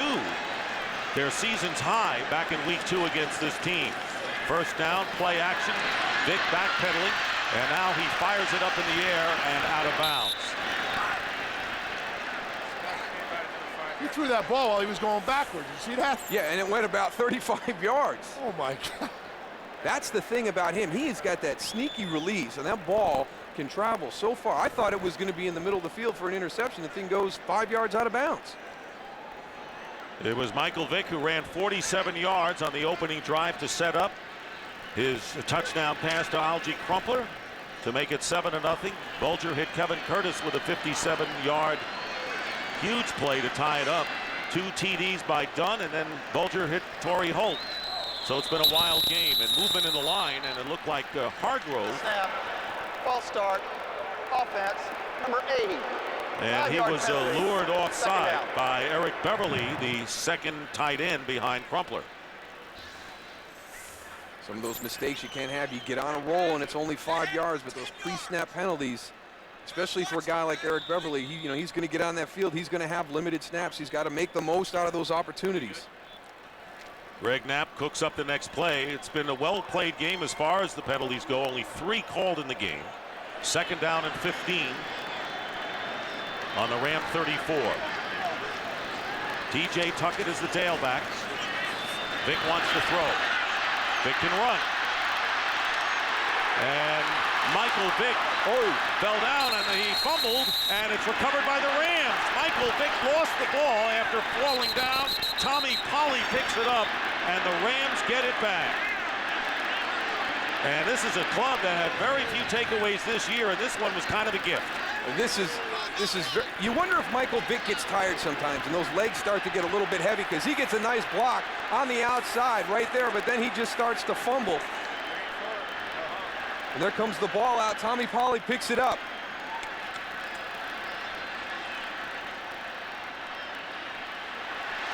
Because he wasn't touched, that's a fumble. He just fell on his own. And Polley very alertly was around the play, so the turnover giving the Rams the ball back when it looked as if the Falcons were going to do some more business. It'll be first down with 2:19 to go. You never know what could happen if you run it to the ball, guys. Well, I tell you, Tony, it looked like he was going to be able to turn the corner for 7. And the handoff to Steven Jackson. And Jackson is going to be knocked back by Patrick Kearney. What a year Kearney has had, and Jackson loses 1. The comment we had Atlanta versus Seattle the last week of the regular season, and to hear the comment that Patrick Kearney had the work ethic of Jerry Rice is quite a compliment. He was honored to hear that compliment. 2-minute warning here at the Georgia Dome. We'll be right back. Half, and tomorrow the NFC Divisional game begins at 12 Eastern, 9 Pacific with America's #1 pregame show, and then it's the Vikings against the Eagles. And Darryl, the Eagles have to finally prove that they can win in a big game without Terrell Owens. Well, they get their chance tomorrow afternoon. We'll see, kind of similar to what Atlanta did. Philadelphia sat a couple guys down the stretch. Didn't have a whole lot of momentum going in. We'll see if they can come out and perform as well as Atlanta has tonight. 2nd down and 11. And Mark Bolger getting more time. And on the slant, there's Dean Looker. And Looker close to the 1st down. Each team has all 3 of their timeouts remaining. And this is the story of the quarterbacks. Dante Culpepper with a brilliant game on the road in Green Bay last week with 4 touchdown passes. And Donovan McNabb, 3-1 in NFC divisional games. In fact, a couple of years ago, beat Vic and the Falcons in Philadelphia. And the other thing was the way the Minnesota Viking defense played last week, too. Their best performance of the year. 3rd down and 1, and they're going to run the ball to Jackson. And Jackson is hemmed in, spins away, dives. I don't think so. Looked like he might have been down before he reached the yellow line, which is not official. Patrick Kearney had penetrated on that play. And a timeout has been called by the Falcons, I believe, and it is an Atlanta timeout with 1:17 on the clock. Coming up on the Visa halftime report, JB, Terry, Howie, and Jimmy will have first half highlights and analysis, and the Fox Sports ticker has up to the second scores and stats.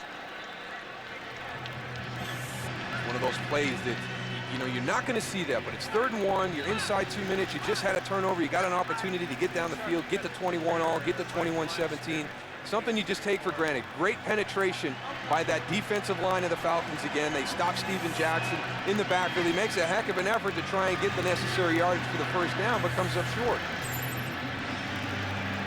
So the Rams are punting, and of course the Falcons using the timeout with 1:17 and looking to get the ball in good field position. Anxious to see what an Atlanta Falcons 2-minute drill looks like. They hand it off there, too. Run that ball, baby. Kevin Stempke. And Allen Rossum. Allen Rossum breaking one, gets into Ram territory, and Allen Rossum is going to go all the way. And that's what the Falcons beat you at, special teams, and Rossum goes 68 yards for the return. He's done it before. In fact, this year, Allen Rossum returned one for a touchdown, 75 yards. And there's the special teams disaster that Mike Martz was worried about. There's Joe DeCamillis making a great play for this team. You knew that they were going to play a factor at some point in the game. But on the punt, they kick the ball down. Now, Allen Rossum's got 2 guys flanking him on the side. Now, watch what they do. They sprint to the sideline, and now he's going to pull up like he's going to throw it. That takes everybody out of their coverage lanes in the center, and he goes directly up the field for the touchdown. Jay Feely with the extra point. So D'Angelo Hall and Michael Williams were flanking Allen Rossum. And that was a well-conceived play, and it came at a big time because they knew they were going to get field position in any event and had the Rams on the heels. Once again, they didn't make it on 3rd down and 1. Exactly. How critical was that 3rd and 1? Now, here's your guys that are flanking them right here. Now, watch. They're going to sprint to the sidelines. Allen Rossum's going to give a little pump like he's going to throw it. Everybody leaves their coverage lanes. Good blocking right at the point right there, and then a nice move on the punter, Kevin Stempke, to make the last guy miss and go for the touchdown. First punt return touchdown in the Falcons postseason history. Joe DeCamillis, who is a holdover from the Dan Reeves regime, and in fact Dan Reeves' son-in-law, and has been nothing short of superb as a special teams coach. Well, he's pumped up too. He looks like he's ready to go get some help, put helmets and shoulder pads on and get out there with the guys. 59 seconds remaining in the first half. And once again, the Falcons opening up a 2-touchdown lead. That's George Stewart, who has coached in San Francisco with the 49ers. George Stewart is the receivers coach for the Falcons. Davion Kaysen who began his career with the Rams, looking to return and maybe give the Rams some field position, but Feely gets off his best kickoff of the game and forces the Rams to take a touchback. Nothing new for the Rams. Their special teams problems continue in postseason. Now you take a look right there, and it starts with the preparation, and you know they don't have the guys that are in there. It's a lot of different things that go into that mix. Is it focused on enough? I don't know if there's access to certain players, but I just don't think that Mike Martz has the commitment to special teams, and I think there's your proof right there. Well, we know that Mike Martz carries a lot of wide receivers, and a lot of the players who normally would star on special teams, he doesn't like to use regulars either, so he really doesn't have the kind of people that excel in that area. First down from the 20, making the catch, his first of the night, Sean McDonald, and he stops the clock at 53 seconds, picks up the first down. But there's nothing going to phase that guy right there, Mark Bulger. I mean, he's going to have that same look whether he's down 14 or if they were up 14 at this point right now. He is all business in there, and we have seen the ability of this Rams offense to respond quickly, and it's going to be critical for him here in this last 53 seconds to generate some momentum going into the locker room with either a touchdown or a field goal.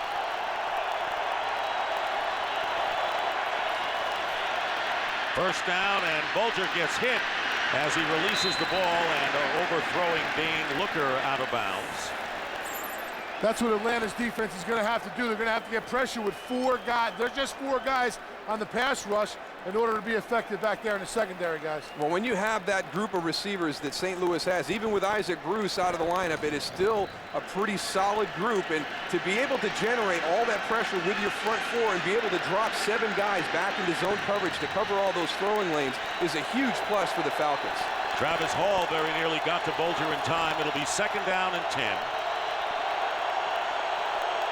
From the Rams 31. And on the screen pass, here's Marshall Faulk. And Faulk is tackled. Be about 3 or 4 yards shy of the first down as we get close to a half a minute remaining. And now Bulger wants to stop the clock with a timeout. That is the first timeout for the Rams. Still have 2 more, but time now a big factor. Yeah, it really is. And it's kind of unusual for the Rams to have 3 timeouts at this juncture of a half, isn't it? Visa halftime report. JB, Terry, Howie, and Jimmy out on the West Coast. Scores and highlights. Fox Sports ticker talking about the playoffs coming up. Yep, you're right, because one of the criticisms of Mike Martz, who has been, I think, great for the league with an exciting offensive array, has been, you know, the clock management, the challenges that when he's used it and the timeouts. It's his discretion at what point in a game is there a critical play, whether it's a challenge or he feels he needs a timeout. And I don't understand why people are so critical about it. You know, it really has never come back to bite him in a big situation where he's needed that timeout for a challenge late in the game or late in the half.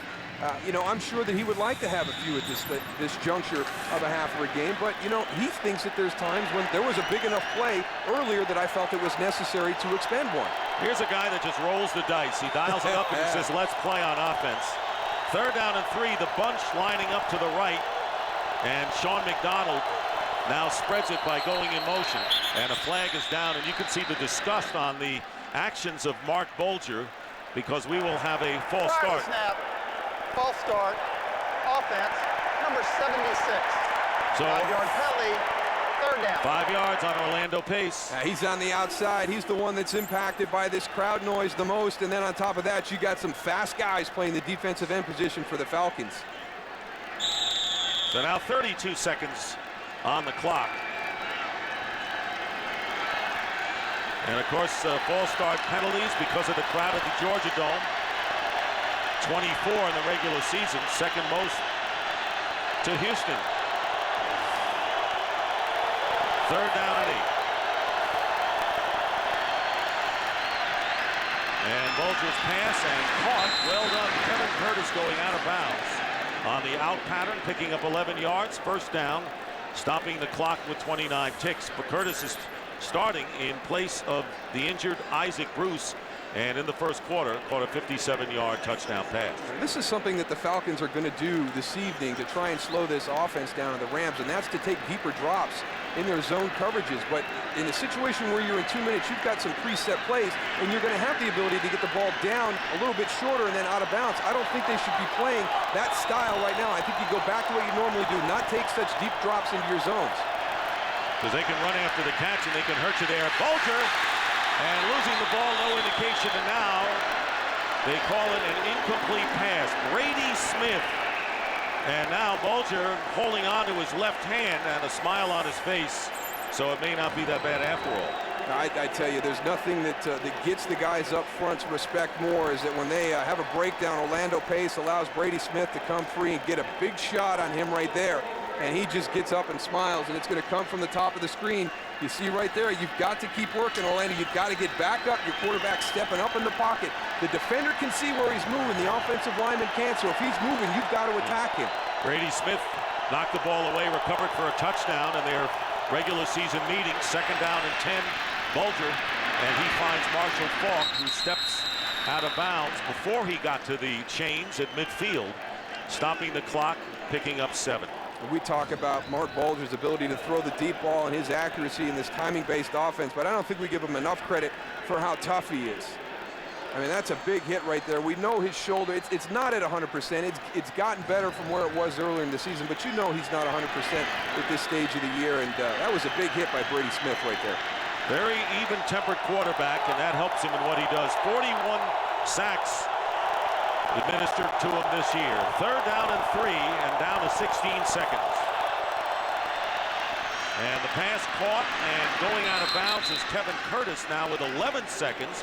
A 9-yard pickup, but the Rams are now on the 41-yard line of Atlanta, so they may have one more play if they don't want to go deep, and possibly setting up a field goal. They still have 2 timeouts remaining. Well, in this timing-based offense, you know, they can get a 10 to 15-yard pass play on the outside in about 6 or 7 seconds, so that would leave them 1 there. They've got the 2 timeouts left, but in this situation with 11, I wouldn't be surprised to see Mike Martz try and dial up something deep into the end zone, take a shot, and maybe have enough time to get 1 more and still a field goal. That red dotted line is where the ball would have to be for Wilkins to try a 48-yarder.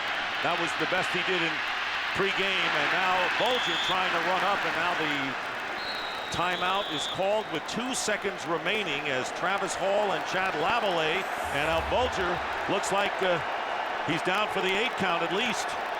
This guy's taking some serious shots, and time after time, guys. I don't think this one is his shoulder. This one he gets up limping, so. He's holding his hip, it looks like. The backup quarterback is Jamie Martin, who was signed December 7th. Chris Chandler is the emergency quarterback, and Chandler played in 2 games and was excoriated by his coach, as you see this play again. See, he tries to get down. Chad Lavallee has got the leg. He comes down awkwardly on that right hip, and then he's got another guy coming over the top right on the back of his hamstring. Well, the good news, if there's any good news after this, is that the intermission is coming up shortly. Get a head start, get him into the locker room right now. Hopefully it was just Travis Hall coming in there over the top, and it's a muscle bruise. So Jeff Wilkins will try to give the Rams 3. It'll be a 55-yard attempt. Dane Looker, the wide receiver, is holding. We told you Wilkins' longest successful field goal in practice was 48. And the Falcons will call a timeout to let Wilkins think about things. And when he got 55, you got a lot to think about. Yeah. I mean, when you're 7 yards beyond what your pregame long was, you don't want to be standing back there having to think about how am I going to do this one right now. Well, the world has come together to support the relief efforts due to the tragic tsunamis that struck Southeast Asia 2 weeks ago. And you can join the cause and help those who need it the most by logging on to www.usafreedomcorps.gov to make a pledge that will make a difference. It's heartwarming at how many people have really come to the cause of this thing. Right. Well, with everything else that was what was going on in the world before that hit, and to see the response since that time is very refreshing to see where we've gotten back to when we talk about the things transpiring over in the Middle East and what the response was over in Southeast Asia. Travis Hall over near the runway, and now again the 55-yard attempt by Wilkins. Wow. And Wilkins' kick is good. His career long is 57 yards, and this would be the second longest postseason field goal ever, and it is. So the smile wiped off the face momentarily for Jim Mora. Wilkins with a 55-yarder, and that should boost the Rams going into intermission as they climb back to 28-17. Back with the Visa halftime report after these messages. Of the NFL. Get ready for the game. Fireworks right off the bat, TB. All right, Jimmy Johnson said, contain Mike Vick. You have to take care of the lanes. Well, where's the lane? Lane opens up, away we go. 47-yard scamper, Michael Vick. 79 yards rushing in the first half. That led to a touchdown pass to Algie Crumpler, 7-0 Falcons. Back come the Falcons off tackle. Ward done with over 120 yards rushing in the first half. 19 on that touchdown run. 21-7. Punt. Get the safety out of the way. Torrey Holt, 28-yard touchdown. Got a ball game. 21-14 now. Pump fake pass. Keep it. Allen Robinson says, here I go. First touchdown on a punt return by the Atlanta Falcons in postseason play. This one covering a whole bunch of land. Tried 68 yards. 28-14. Atlanta over the Rams at the half. Boy, pretty exciting football game. And speaking of exciting football game, the Falcons are first in the league in rushing offense and, of course, in big plays on the ground. Jimmy, they were true to form in the first half. Everything we thought before the game is true. Michael Vick is Superman. I mean, without question. Now, Howie, I actually like the way the Rams are playing Atlanta. The only thing is, if you commit that many people to the line of scrimmage, you have to tackle, because if you don't tackle them at the line of scrimmage, there's nobody back in the secondary. It's going to be a big play. Well, they talk about the speed of the Rams, but speed is a big emphasis in Atlanta. Vick, Dunn, Rossum, big plays. The thing is, you're going to see a lot of ducking, I believe, in the second half. The Rams can't afford to leave 5 in protection. They've got to protect Bulger, who looks like he might not make it through the game based on the end of that half. Scores 28-17. Big field goal at the end. Big field goal. Same amount of points they got in the first game when they played these guys. All right, it was a field goal that decided the earlier matchup between the Jets and the Steelers. Steelers were lucky indeed, TB. You got it. Everybody thought, well, they'll just run over these Jets. Man, Reggie Tongue there picks off young Ben Roethlisberger, then returns at 86 yards. Look at here, Jimmy. Look at here, Jimmy. Speed, you know you love it. He didn't go to Miami either, did he? Well, 17-10 Jets now in the fourth quarter. Roethlisberger shuffle pass, Hines Ward, 4-yard score. We're tied up at 17 all. Then Brian misses a 47-yarder, misses the 43-yarder. That was the 43-yarder, his second miss. We go into overtime, tied up at 17 all, and then Jeffrey nails this 33-yarder. Steelers now going to the championship game. 2017 is your final. What a game. Yeah, Ben Roethlisberger looked the part of a rookie throwing 2 picks, but the bottom line, as you said, TB, the Steelers are moving on. You know, it feels great, obviously, to get a win. Probably wasn't the game I would have liked to play personally, but a win's a win, and in the playoffs, you're going to take one no matter how it happens. You know, it feels great. You know, we did everything to try to give it away. Defense kept us in it, and in overtime, went down and won the football game. Today was very uncharacteristic of how we played, but, you know, we're moving on next week. We're not going home, so, you know, we can learn from it. I feel as though, you know, there's blood out there on that field that's ours. You know, we left our heart out there today. You know, we played, we put ourselves in a position to win. No question about that. Curtis Martin is accurate. The Jets did play excellent football indeed. All right, some of you will be going to local news. Others will come back for a preview look at the Vikings and Eagles.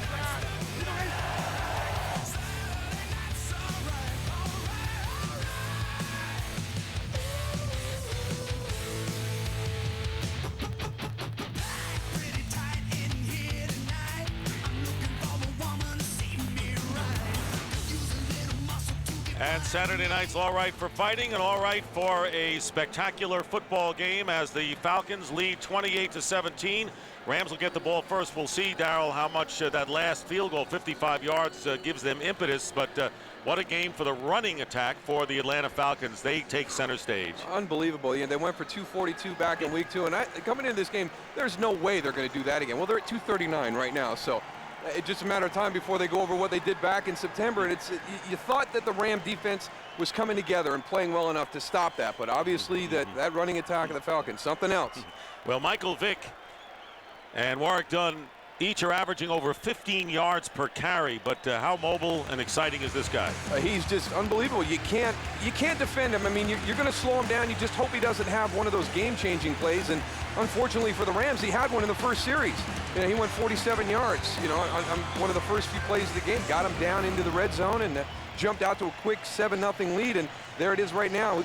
Sacks should have accounted for a loss of 44, but with his elusiveness, he's turned that into 64 positive yards for Vick yards of 108. And a touchdown pass to Algie Crumpler. He's completed 6 of 9 for 51 yards. The 45 combined points scored, second highest first half in divisional playoff history. Be very interesting to see how Mark Bulger is when he comes out. And right now, let's before they set the ball back up again, get a word from the Goose. I talked to Coach Moore coming out of the tunnel. He said that he needs to go and get some pressure with 4 defensive linemen instead of bringing the blitz every time. He knows Mark Bulger's a little banged up. He needs to see if they put him in there. If they do, he needs to go after him right away and keep him off the field as much as possible. All right, Tony, you can see a little wrapping around that left thumb, which was the first injury, and then Bulger was shaken up after that. Avion Kaysen never turn around. And they run into each other, and the Rams mess up the return. Brandon Manumaleuna going back and running into Avion Kaysen, so that's worst case scenario to start the half. No, rule number 1, you're back in the wedge. You do not turn around and go backwards and try and field the ball over your shoulder. It's the deep man's responsibility to get to the ball wherever it is kicked. Brandon Manumaleuna, he has no right to be anywhere near that ball, and they dodged a bullet there. Hey, the center fielder calls for the ball, calls off all the outfielders. He's going to get called off for another reason. So Mark Bulger will have to begin this from the 10-yard line. Steven Jackson is the running back. He has gained 26 yards on 8 carries. And the quick out to Kevin Curtis. And D'Angelo Hall was right there, limiting Curtis to a gain of only 1. Have to see how that injury affects Mark Bulger. You pointed out the wrap on the thumb, but it seemed like the one that really bothered him at the end was something with his legs. So we'll see how his mobility is in the pocket. We saw him extend a few plays there with his movement, his presence in the pocket. We'll see if that has any effect, that last injury right before the half. Speaking of the injuries, Isaac Bruce, out with the groin pull, but Curtis with 6 catches for 114 yards and a touchdown, so they haven't missed Isaac Curtis to this point. Steven Jackson getting the handoff, and Jackson picking his way out to the 17-yard line, gets 6 yards. Coleman and Stewart bring him down. Mike Martz starting out how he started the first half. He was, when you're pinned back deep in the opposite ends of the field, the crowd noise is at its loudest closest to the goal line. So it's very important for you to be able to run the ball successfully in that part of the field. He was able to do it in the first half, and Steven Jackson, another good effective run right there. Remember, the Rams had a 3rd and 1, could not convert on a handoff to Jackson. Rossum ran back the punt for a touchdown before the field goal at the end. Jackson going in motion to the left. It'll be 3rd down and 3, and the pass is dropped by Jackson. He would have had the first down easily. Instead, he can't hold on, and the Rams will have to kick.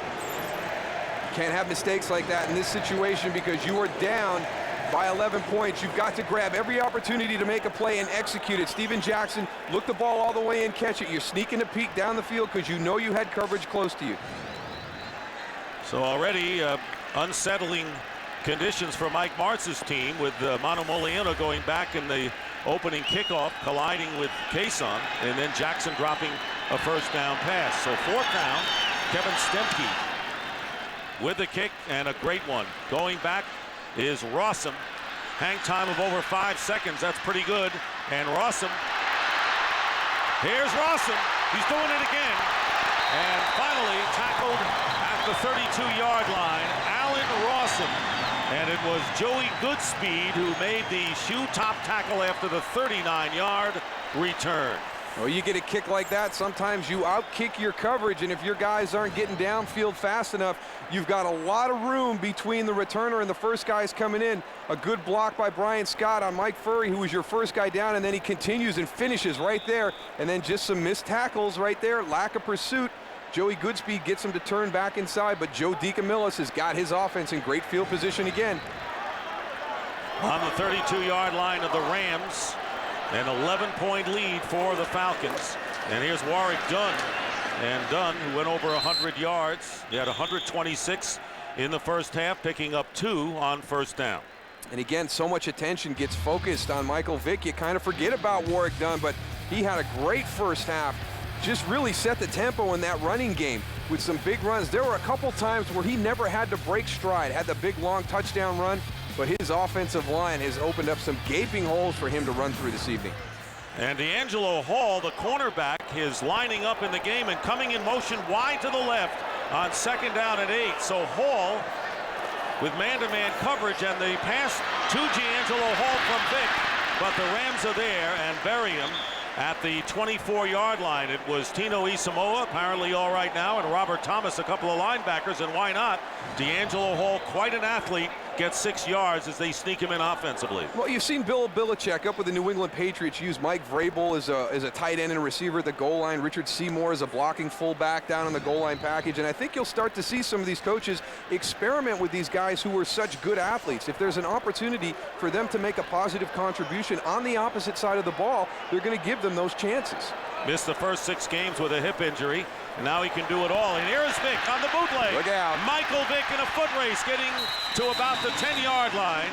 And just notice the way he accelerated. No one can keep up with him. That's why they don't spy him. That is so yards. hard to defend.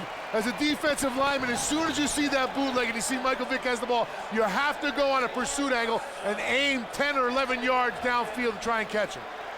Oh, that's that perfect complement to that strong side running play. They're going to show all their action here, and then Michael Vick's going to come out. These guys right here have got to play that honestly.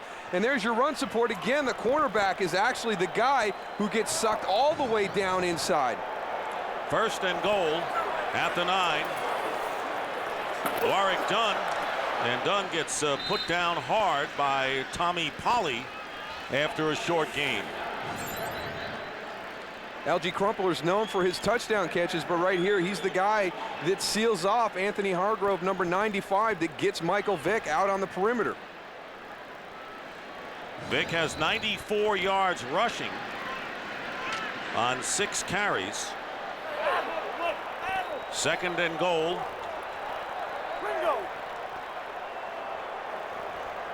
First home playoff game for Michael Vick, and he's not disappointing. His toss, and it's caught by Brian Finneran at the 6-yard line.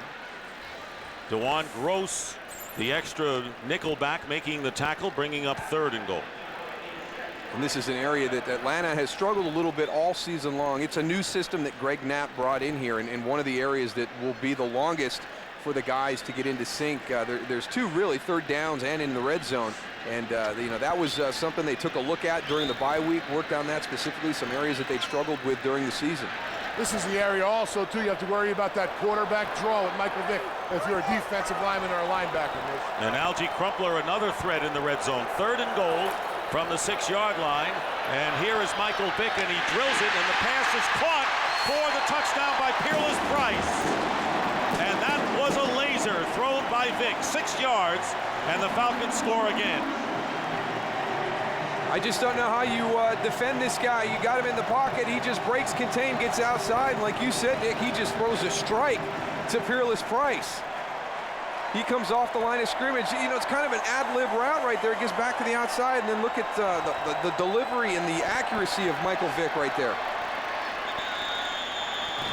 And this crowd loving it. First home playoff game for the Falcons in 6 years.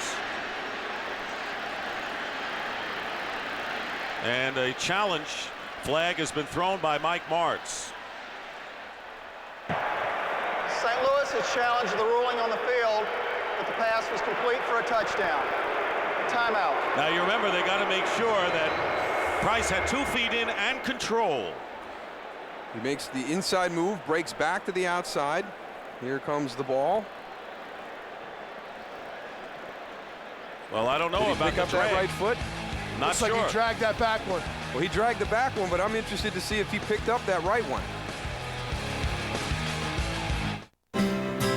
Cast of any pictures, descriptions, or accounts of the game without the NFL's consent is prohibited. The NFC Divisional Playoffs on Fox are brought to you by Southwest Airlines, proud sponsor of the NFL and official airline of Super Bowl 39. Where we at? Why isn't nobody talking to us? Hey. After review, receiver controlled the football, got his left foot down, dragged his right foot inbounds. The result of the play is a touchdown. St. Louis is charged with their first team timeout. And it was worth challenging, Darryl. It really was, because it's the right foot you're going to watch. But look what the field turf does. As he drags the right foot, you see those little things that they have down in the turf to form the bottom. It actually gives you a good indication that he had that right foot dragging across the turf instead of picking it up. But I agree with you, Dick. I think it was worth the challenge. I mean, something that keeps you from going down 35-17. So Jay Feely looking to make it 35-17, and the score right now was the final back in week 2 when the Falcons triumphed over the Rams. And the kick is good, and Atlanta now leads St. Louis 35-17. Still less than 5 minutes elapsed in the second half. Divisional Playoffs on Fox are brought to you by GMC Trucks and SUVs. We are professional grade.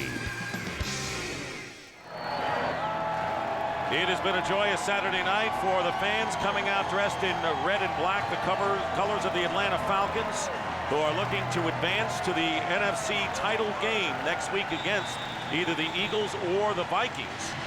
Still plenty of time, though, and this has been a high-scoring game. There's the scoring drive as Peerless Price catches the 6-yard touchdown pass. Avion Kaysen on the return for the Rams. The Rams, well, you would think with Wilkins kicking the 55-yard field goal as time expired that they would have some impetus going into the second half. Instead, they have made some major mental mistakes. And here are some of them. It came out and really stumbled around right after the opening kickoff of the half. Brandon Manu Malayuna goes back to field a kick that went over his head. You never do that. And then Steven Jackson sneaks a little peek right there with an opportunity for a catch and run and a first down. And you remember Kevin Garrett had his foot on the line when it could have been the ball at the 1-yard line. And so the Rams not totally into it, it seems, throughout against a very tough Falcon club. In motion is Sean McDonald. First down, and the swing pass to McDonald. And McDonald is tackled. Falcons sure-handed tacklers, and that time it was Kevin Mathis, gain of 5. And not only the pressure, but the pursuit. And you see right here, Mark Bulger, there's been times where they have done a good job overall. They gave him time in the pocket, but boy, he has taken some huge hits. And you can't say enough about the toughness. And this was the one right there at the end of the half where he limped off the field. So. And there's an injured Falcon, and it's Mathis, Kevin Mathis, who was inactive in the last game with a shoulder injury. And we're going to take a timeout.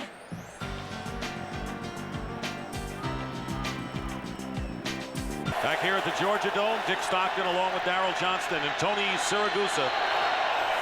Falcons leading 35-17 over the Rams. Marshall Faulk and Steven Jackson in the backfield together. Second down and 5. Mark Bulger looking to throw, and it's dropped this time by Kevin Curtis. So the Rams suffering mental mistakes, and not what you want when you're on the road and trailing 35-17. Looks like they're feeling a little bit of pressure the last couple series there to open this half. They're missing the opportunity to make plays that they made in the first half. And Kevin Curtis had a great first half, and he again just trying to sneak a peek to see what's coming as you run that crossing route underneath. This team just trying to catch up and stay close to the Falcons. They've never had the lead. Came in with a lot of confidence, but the Falcons hurt them early with the big play. Third down and 5. And Bulger completes it to Sean McDonald, and a flag goes down as McDonald goes out of bounds at the 46 with a first down. Looks like we could have offensive pass interference. That's what will be the story, and you can see the dismay on Pass McDonald's interference. face. Offense, number 84. 10-yard penalty, third down. You know, I talked about you got to do the little things right before the game here, Moose. But I think these are the big things. You got to get them right or you don't have a chance at all. No, you know, Sean McDonald knows he can't shove off to create separation right there. But I've seen worse. I've seen worse. And the drop balls also. The drop balls are, I mean, that's just something you don't see this offense do a lot of. I mean, they're so efficient in their passing game.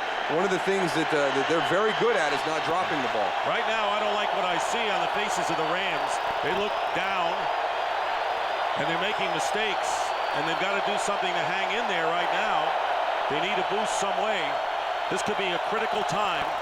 Not necessarily this play, but the rest of this quarter. Third down and 15. And Bulger going back, sacked back to the 12 by Rod Coleman. Rod Coleman, who gives the Falcons great pressure from the tackle position and a loss of 11 yards, forcing a punt.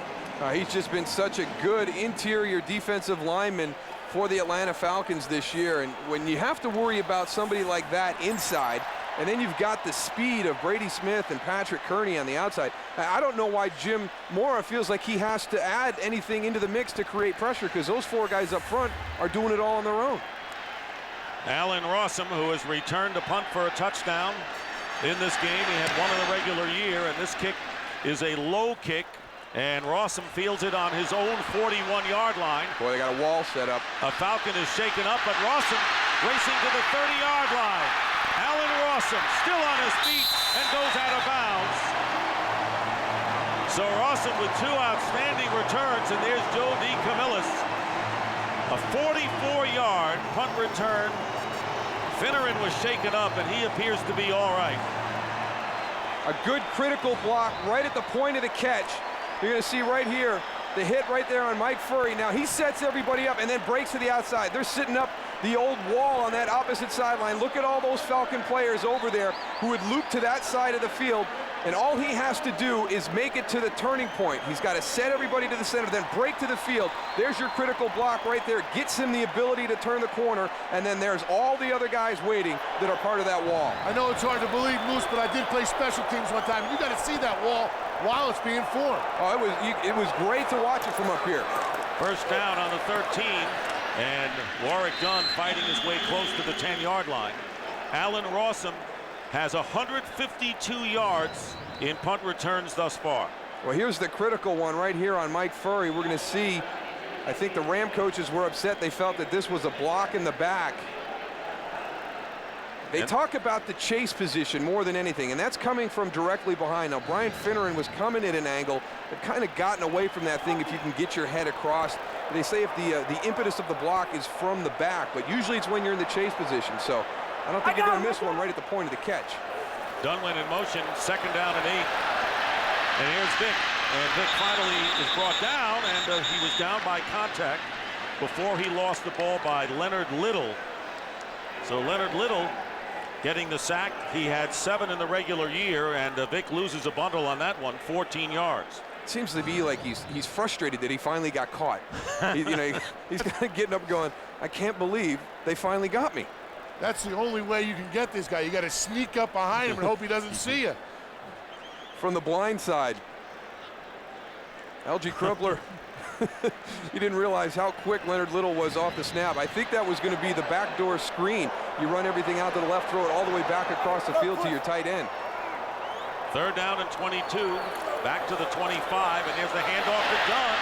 Warwick Dunn, and he runs right into Tito Isamola, who puts him down at the 20-yard line. Fourth down coming up, and Feely will come in. So Allen Rossum already tonight setting an NFL postseason record with 152 punt return yards, including a touchdown of 68. And give credit to Joe DeCamillis, because it's kind of been some unconventional things that he's done. You remember the one where he had the two guys flank and act like he was going to pass and then went straight up the field, and then that one they do the old wall return from the glory days of football.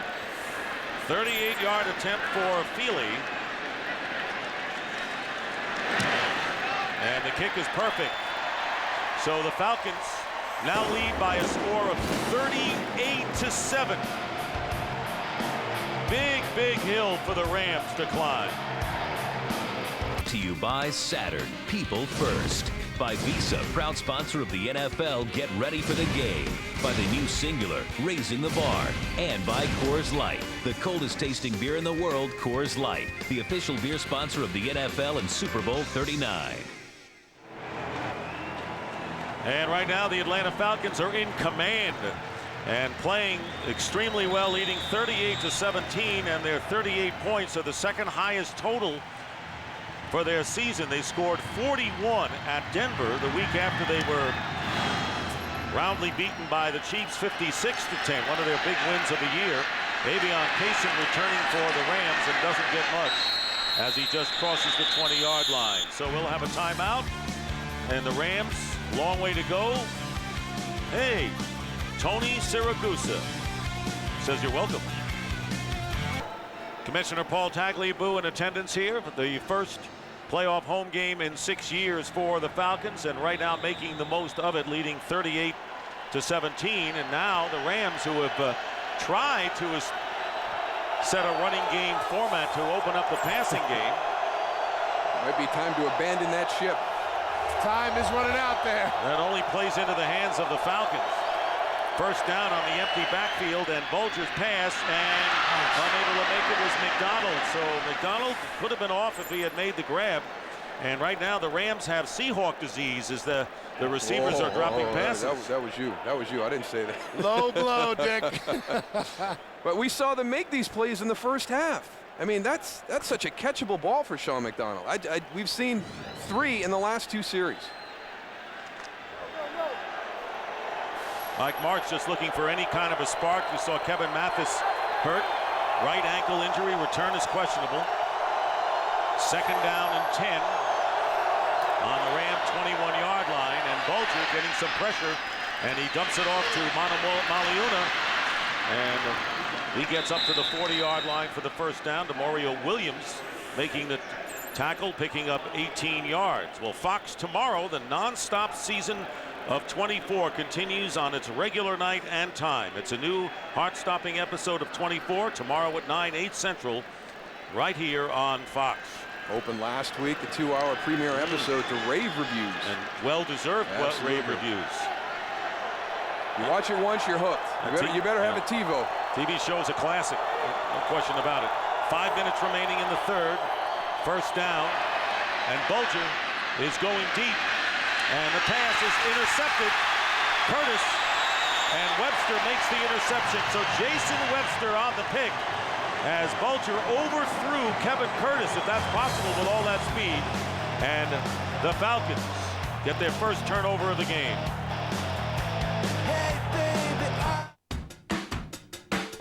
You wonder if Kevin Curtis is just getting a little bit tired. He's had a big night tonight.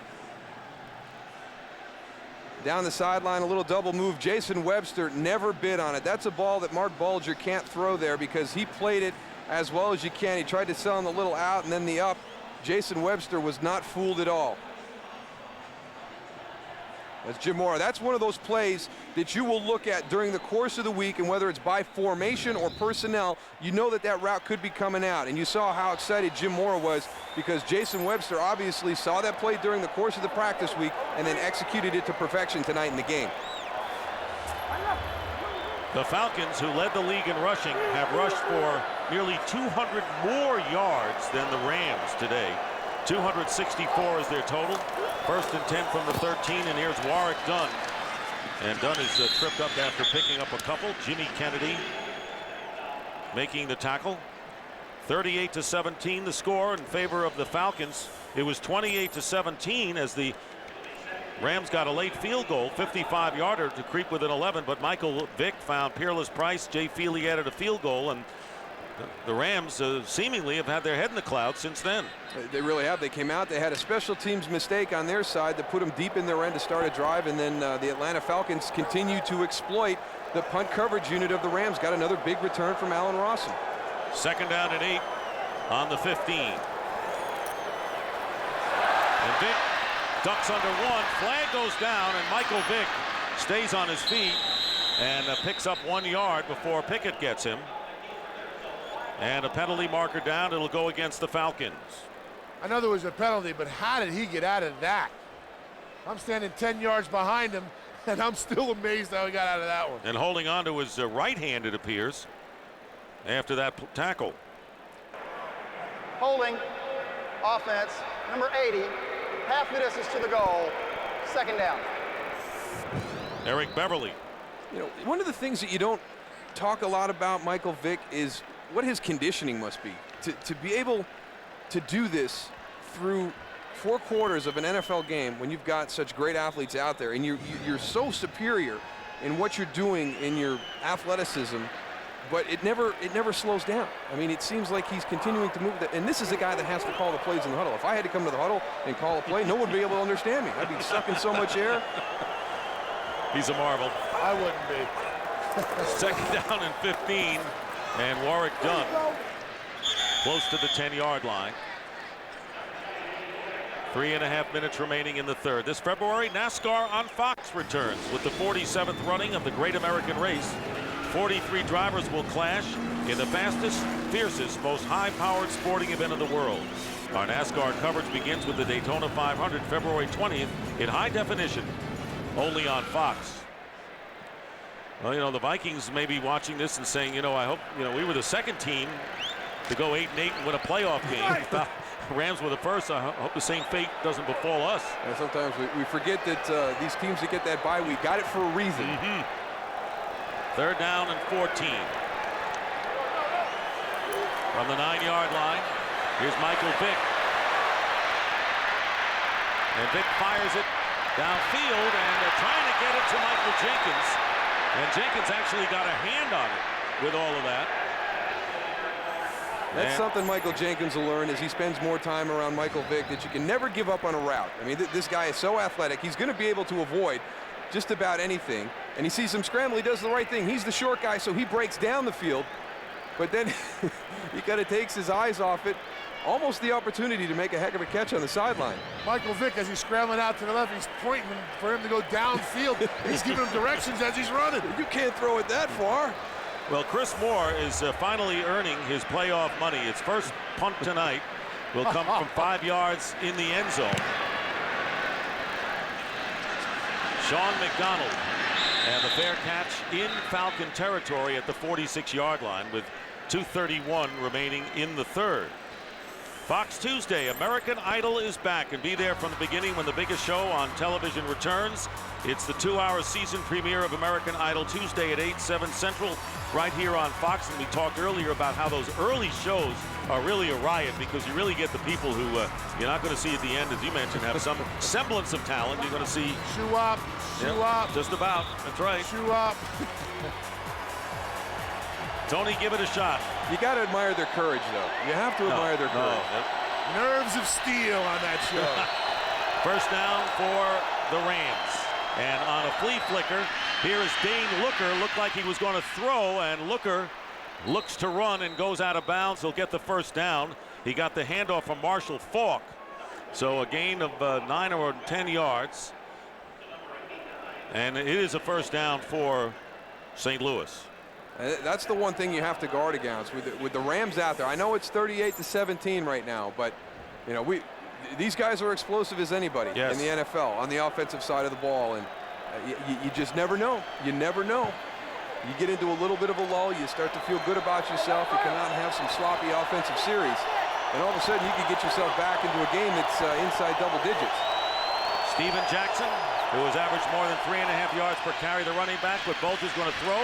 He goes to Jackson up the middle, and Jackson picks up about 8.5 yards. Chris Draft, the linebacker, brings him down.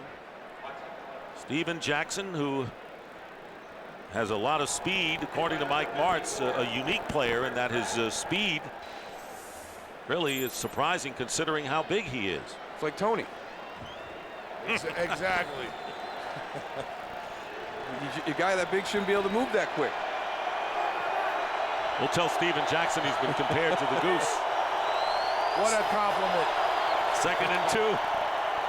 And Bulger backpedaling and throws underneath, and it completes it to Jackson, but They lose yards as a result of that, 3 to be exact.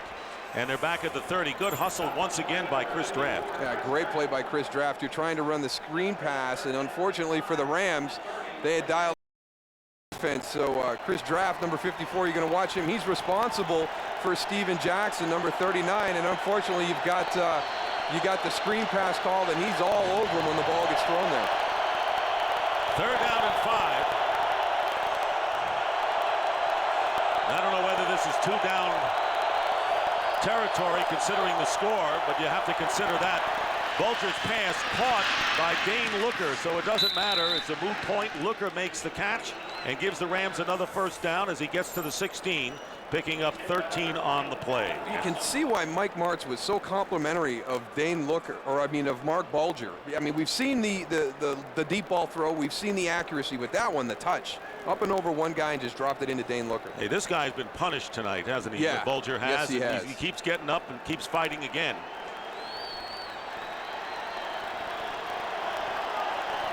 Clock running down here in the 3rd, and they get it off, and Bulger fires, and it's caught by McDonald out of bounds as the time ends. That is the end of the 3rd, and the Falcons, but wait a second, it is the end of the 3rd. Relax, Mike. 38-17 the score. I ain't playing around, make one false move, I take you down. Get back, you don't know me like that. You don't know me like that. So come on, it's the knick-knack. And Michael Vick and company leading the Falcons, and there is Jim Mora. Jim Mora Jr.'s dad, who never won a playoff game, despite getting there with the New Orleans Saints. Later coached Indianapolis, and Jim Mora told us the other day that this would be a vindication for him if he wins this playoff game. Fumble, and the Falcons recover, and it's Travis Hall who recovers the fumble, and causing it was Keith Brooking. So 2 quick turnovers, and the Falcons get it back. Well, they're going to bring more than they can block. They can pick up one linebacker, but they can't get Keith Brooking. He comes in. Mark Bulger's got that ball out loose. He knocks it out of his hand. But you're going to see both these backers come. They can't block both. Marshall Faulk steps up, picks up the first one, but there goes Keith Brooking. And there's a big turnover that's generated. That's one of the things that Ed Donatel brought with him from Green Bay down here to Atlanta, is generating the turnover. When you get a shot at a sack and you see the quarterback with his hand out, you know, go for the sack fumble. It's a mentality that they coach, and the Atlanta Falcons have really bought into that and been very, very good at it this season. Travis Hall's got to pick that ball up and run, no Moose. I guess with the lead you can, otherwise you just take over and hold on to the ball. Des White making the catch right there, and further, as you look at the yardage and more down to normal in the 3rd quarter yardage-wise in this game, is that Donatel said there are specific ways that he has always taught his defenses to force fumbles from quarterbacks, running backs, and wide receivers. The Rams receivers have coughed it up a lot this year, and he says there's a style. We look at the film and we know exactly what we want to do, where we want to do it. It's not by accident that we get these fumbles, and he did it in Green Bay, and he's done it here. 2nd down and 7 early in the 4th quarter, and the Falcons making a rout of it to this point as T.J. Duckett picks up a yard.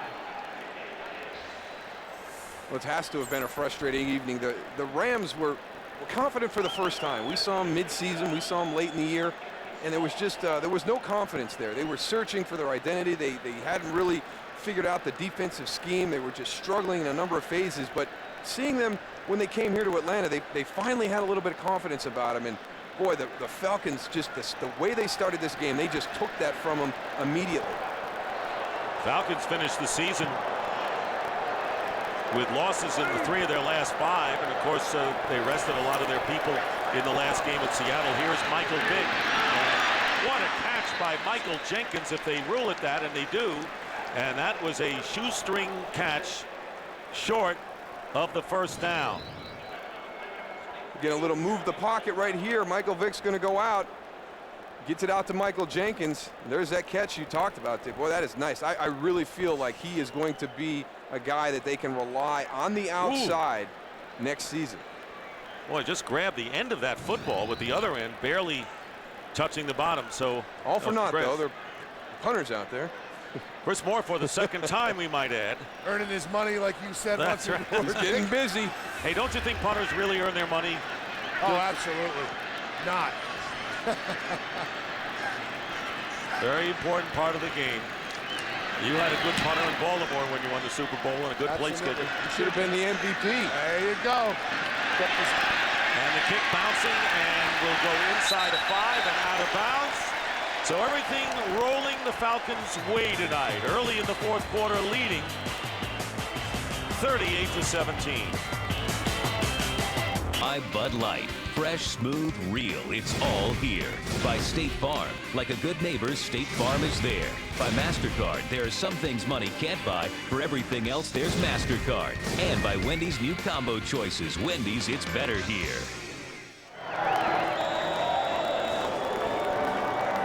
12:24 remaining in the fourth, and the Falcons leading 38-17 over the Rams, who will start from the 5-yard line.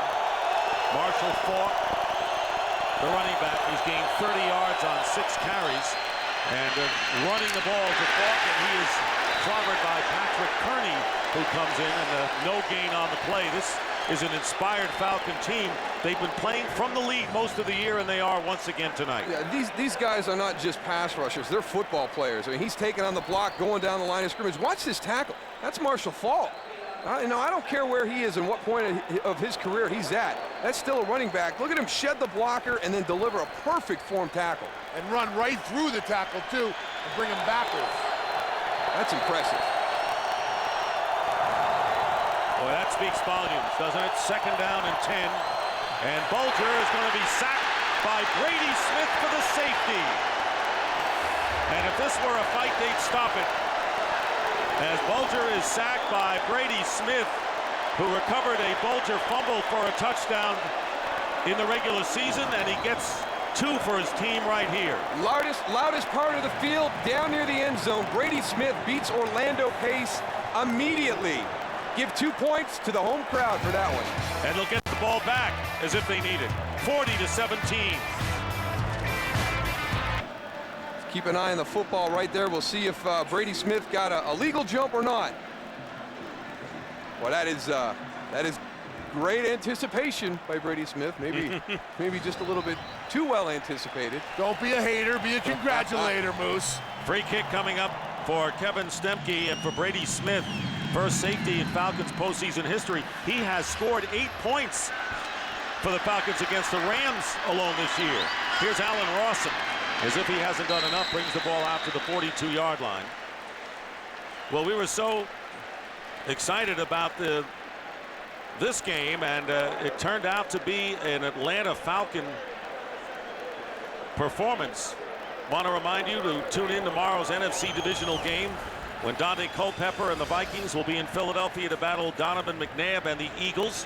Jimmy Johnson talked about how he thought the defense was really the difference. Even without T.O., he thinks the team will do well. Tough for the Vikings to win on the road at Green Bay and Philly in successive weeks, as good as they played. Because going to Green Bay, the big question was how would they play outside on the turf and or on the grass, and they've got to go to Philly and do it again. So we'll see if they can answer those critics. First down and play action, and there it is on the bootleg. Michael Vick, and Vick needed 6 yards to go over 100. He gets 8. So Michael Vick has gone over the 100-yard mark for the 6th time in his career, twice against the Rams in both this season. You just wonder, though. You don't want to change your play calling, but at this stage of the game, I don't know if I want to be called runs to Michael Vick. Now, if he wants to draw back and do some of his unbelievable ad-libs, that's one thing, but he is too valuable to this offense. Second down and 1. Here's T.J. Duckett. First down for the Falcons. Bryce Fisher making the tackle. Well, here comes that Falcon ground game, and Michael Vick got it started off with a scramble. Then Warwick Dunn busted a big, long touchdown run. And let's not forget the third component, T.J. Duckett. They are just a tough trio of runners. And you see right there, the performance tonight by Warwick Dunn, number 1, Michael Vick, number 3. And 276 total yards on the ground. Rushing yards for Atlanta. And still plenty of time remaining. It's 40-17, first down on the 47 of the Rams. And here's Vick again. Peerless Price trying to get open for the moment, and the pass is caught by Price, a yard short of the first down. So here he's playing cat and mouse with Travis Fisher while Vick buys time, and he winds up hitting Price. Talk about being caught between a rock and a hard place right there. I mean, what do you do as a defender? You come out, you've got your responsibility. Travis Fisher's got Peerless Price, and Mike Vick is out there right away on the corner. I mean, it's so strange to watch how much velocity comes out of such a simple motion. You know, is this a Sandlot game? Seems like they forgot to account for Michael Vick in this last couple plays. Second down and 1. T.J. Duckett. First down to the 32. And the Falcons content in using Vick on bootlegs, rollouts, and running the ball. There was a bevy of running backs, all who have been incredibly successful this year. The number 1 rushing team in the league, averaging over 5 yards per carry. And right now the Falcons are approaching 300 records. yards. Yeah. It's like 285 right now. I can't remember the last time I saw a 300-yard rushing day in the NFL. Passing days, you know, you get a little kudos for that, but for rushing, it's unheard of. Duckett tripped up by Damian Lewis. Well, we were so excited about telling you about 24, which continues, that we said it was tomorrow, but let's be patient. It's Monday. Fox Monday, the nonstop season of 24 continues on its regular night and time. New heart-stopping episode of 24 Monday at 9/8 Central right here on Fox. Kind of funny, last week it was really the weekend of the quarterbacks in the wild card round. You had all those passing yards. You didn't have 100-yard rusher. And then today with Pittsburgh and Atlanta getting back into the fold, you're starting to see the success of the ground game and why everybody says it's about running the football when you get to this time of year. Well, the bus, Jerome Bettis had 101 yards today in the victory over the Jets. And here is Duckett. And Duckett would have had the first down were it not for Robert Thomas's tackle. He might picks have up had the touchdown. Yep. And of course, last week we had the road teams winning 3 out of 4, and the way it's looking now, we'll have the home teams winning today, and tomorrow the Eagles, who earned home field advantage, and of course the Philadelphia Eagles still have to get over the hump. They've lost the last 2 years in the NFC Championship game at home, year before on the road, and they've got to go prove it again tomorrow against the Vikings to get to the NFC title game. So Vikings Eagles, noon Eastern, for the pregame show. Duckett has enough for the first down to the 21. I think, you know, when you talk about the divisional round, you've seen some of the stats in the NFC. It's 25 wins, 3 losses, almost as good in the AFC. But that weekend, when you have the bye and you don't have to travel, is the better team. There's such a great advantage. But when you get to championship weekend, now both teams have played the week before. You know, the travel benefit, the week off benefit's not there. There's more potential for the visiting team to come in on championship weekend and earn a victory on the road than there is divisional round. 6:16 remaining in the 4th. And as you said many times, that's why you earned the bye. Here's Warwick Dunn, changing direction, scoring. Flag is down. Holding, offense, number 76. 10-yard penalty, first down. Kevin Schaefer, the left tackle, was holding, preventing Dunn from getting his 3rd touchdown on that play. I got to go see this again. He froze somebody in the secondary. I mean, he came to a complete stop, and then just right there, whoop, Antoine Edwards, ouch. What a blast he's having. He even had a chance to throw a pass to Michael Vick tonight. You see, there's his vision and his patience to get through the line, and then right there, boy, he froze Antoine Edwards right in right in the hole and looped right around him into the end zone. With the penalty, first down and 18. And right now the Falcons are at 299 yards rushing. Only 3 teams in the playoffs have gone over 300 on the ground in playoff history. And here is Warwick Dunn. No, it's a fake, and it is Michael Vick. And pushed out of bounds on the blue leg, and hard push by Antoine Edwards. And Edwards going over to Michael Vick, and Vick picking up 19 in the process. So the Falcons exceed 300 with plenty to spare. It's got to be hard to stop when you're running that fast, guys. It's just so hard to defend that play. Bryce Fisher went down the line of scrimmage 100 miles an hour to tackle somebody without the ball. And again, it's the responsibility of that outside guy. He's the guy right here, 94. Watch him. That's not his guy.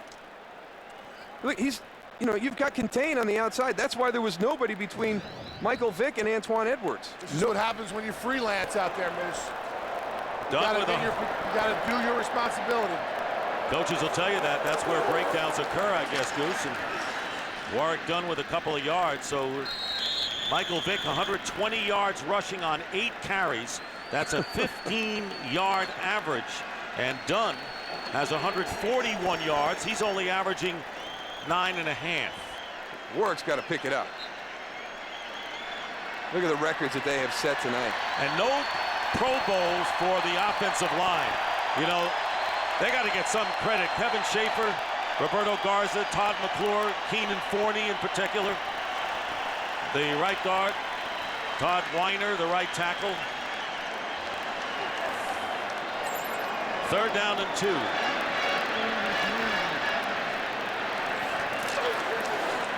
And here is Duckett. And Ryan Pickett making the stop on Duckett, picking up 1 yard on the play, and the Falcons keeping the ball on the ground and going over the 300 mark. They have 315 yards. First target they could go for would be the 338 that Dallas had over the Rams in 1980. Arthur Blank, who likes to come down to the field. He has been a great owner for this team, and very often talking with Jim Mora. And Mora told us the other day that I want to talk to him, explain things to him. You know, it's a game, we're having fun, I have time to do it. I take off the headset and talk to Arthur Blank. He could have a long conversation with him now. Here's Duckett. Duckett to the 5.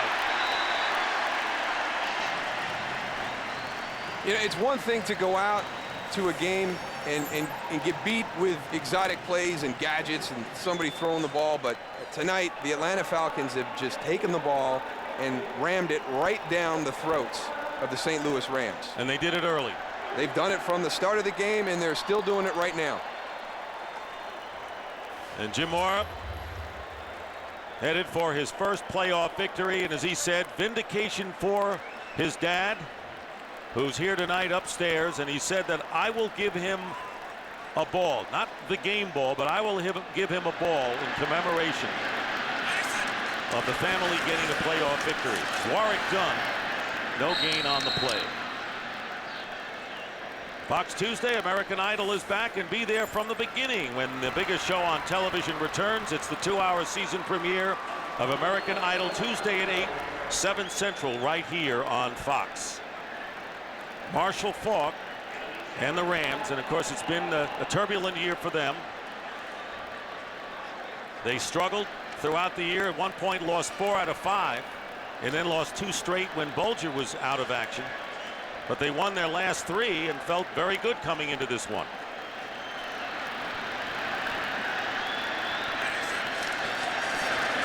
Second down and goal, and the Falcons have a ball control effort right here that is approaching 10 minutes in time and 15 plays, and that's going to get him down to the 2-minute warning. 2 minutes remain in this NFC Divisional playoff. Rough night for Bulger, but not for the Falcons, who are romping away. And you know, 2 minutes remaining, you wonder what price confidence. Jim Mora talking to us the other day. In fact, even when we had him in Seattle, he said, you know, I don't believe in momentum. You know, and having the game off, not playing all my stars because we'll get it back if we don't have it in practice. He says, we rushed for 242 the first time against the Rams. We'll run on them again. And they have rushed for 323 in this game, nearly 8.5 yards per carry. That is amazing. 3rd down and goal. And Michael Vick with 2 touchdown passes. And Warwick Dunn with 2 touchdowns on the ground. And here is Duncan. He'll walk in. Not a whole lot left in the Rams right there. And you could see it on their face early, I think, when we got to the 3rd quarter, and they did not carry the momentum of the field goal in the 3rd, and you could see it was starting to slip away. Yeah, but just watch this. There's not a whole lot of effort right there. That is just a frustrated team. 4-yard touchdown run as both Morris salute. Gonna be a happy time for Jim, seeing his son excel so well in his first year. Jim Mora, an outstanding coach himself, as a Feely with the extra point. He had tough New Orleans Saints teams winning when he was a head coach. Just never won a playoff game. His son with a huge 30-point lead. Divisional playoffs on Fox are brought to you by Nissan and your Nissan dealer.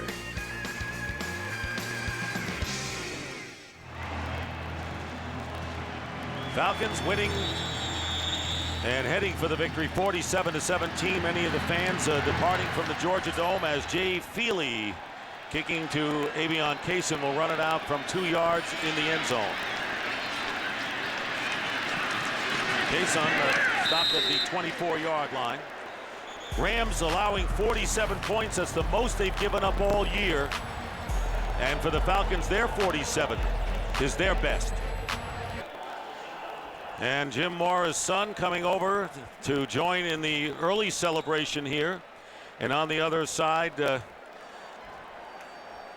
consolation for the Rams. They finished 8-8, became the first 8-8 team to win a playoff game, but that came to a resounding thud in this one as the Falcons started early and ran away. Marshall Faulk on the screen pass. Falcons scored, took a 7-0 lead. Vick with a 47-yard run and then a touchdown pass. And then when Mark Bulger hit Kevin Curtis, you thought there'd be a shootout, but it was 28-14. And the special teams play came into play big time in the person of Allen Rawson, who had a punt return for a score. He had one for a score, and then he had 2 other ones, 139, 145. Very critical in establishing that field position for the Falcons to allow them to get those points. Mad TV will come your way following football, except on the West Coast, as Sean McDonald makes the reception. And we have a minute to go.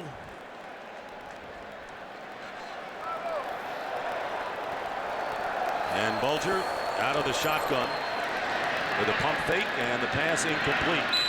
Well, I want to thank our great crew. Did a tremendous job, tremendous camaraderie with our production and technical crew, and we want to salute them once again for their work tonight and for the season. Our producer, Bob Stenner, director, Sandy Grossman, the associate directors, Charles McDonald and Larry Lancaster, sideline producer, Jacob Ullman. Go USC. The broadcast associates, Wayne Wilson and Michael Thompson. Technical producer was Bob Muller. The pregame show was produced by Scott Ackerson and directed by Bob Levy. 2nd down and 10. And Bulger's pass, and it's caught by Dane Looker. Studio technical supervisor Jack Simmons. The senior producer is Bill Brown. And the executive producers of Fox Sports are Ed Gorin and David Hill. Thanks to our crew up here, Chris Visser, our spotter, and Rick Odioso, our statistician. Mike Eldridge and Charlie Dameyer also turning out the numbers in the truck. And congratulations here as timeout called with 40 seconds remaining. Algie Crumpler, who caught the first touchdown pass of the game. And you know, tomorrow the Vikings and Eagles and the Falcon fans have to be rooting, of course, for the Vikings, because they will be at home next week if Minnesota springs another upset. But what's your take on tomorrow's game? What's my take on tomorrow's game? I think that the 8-8 teams are coming to reality this weekend. I just Real think, fast. Yeah, When it gets to this round, it's about we'll get to you. Good team play, and you know that's what the Falcons are. You know they've got Mike Vick, who's creates a dimension that you have to deal with. But I mean, their defense is very sound. Their special teams are very, very good, as we saw tonight. And you know that's what happens. You get to this point in the playoffs, and if you've got a weakness, it's going to be exploited. And Atlanta's going to be a handful for whoever survives tomorrow. And right now, a chance to recap the game. It all started with the Vic play and then the Dunn play, and we can go on and on. Yeah, you had the pass to Algie Crumpler earlier, but then the running game took over, and then special teams. Alan Rossum just had a great night. Came back, had one more pass, and then they got the last member of that running group trio, TJ Duckett, into the end zone late. How about this NFC South?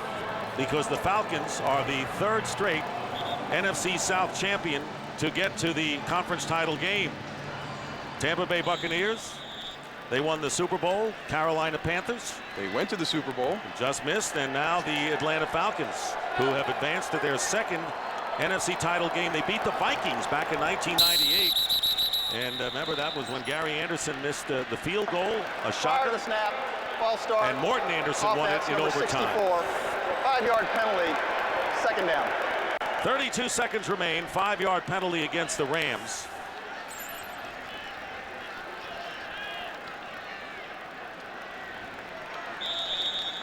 I'm anxious to see Philadelphia. You know, we saw Minnesota last week, but I'm anxious to see the Eagles come back and see if they can put on a performance like the Falcons did. Similar situations last 2 weeks, not playing everybody. Everybody's worried about how they're going to perform after nearly a month of not playing a meaningful game. Atlanta came out and showed tonight that if you're correct in your preparation and you believe in the philosophies throughout the season, it can be done. We'll see how Philadelphia does tomorrow afternoon. But you know, in looking at this game tonight, you know, you kind of get endeared to teams that win in the wild card weekend, and a lot of people did with the Vikings, and they did with these Rams. But again, there's a reason why a team is playing home with a week off, especially a team like the Philadelphia Eagles, who were 13-3. I know we're missing the wide receiver, but they have so many other weapons. And you know, Minnesota obviously came through at the end when no one thought they would. They lost to Washington at the end of the regular season, and then they scored that big upset over the Pack. But we did the game that Terrell Owens got hurt, and see how Marshall finishes up here. So this guy never quits. No. But at that point in the game, when Terrell Owens went down and the team was kind of in limbo, Donovan McNabb started to run a little bit more, pick that team up on his shoulders, and I think you could see maybe some more from him tomorrow afternoon.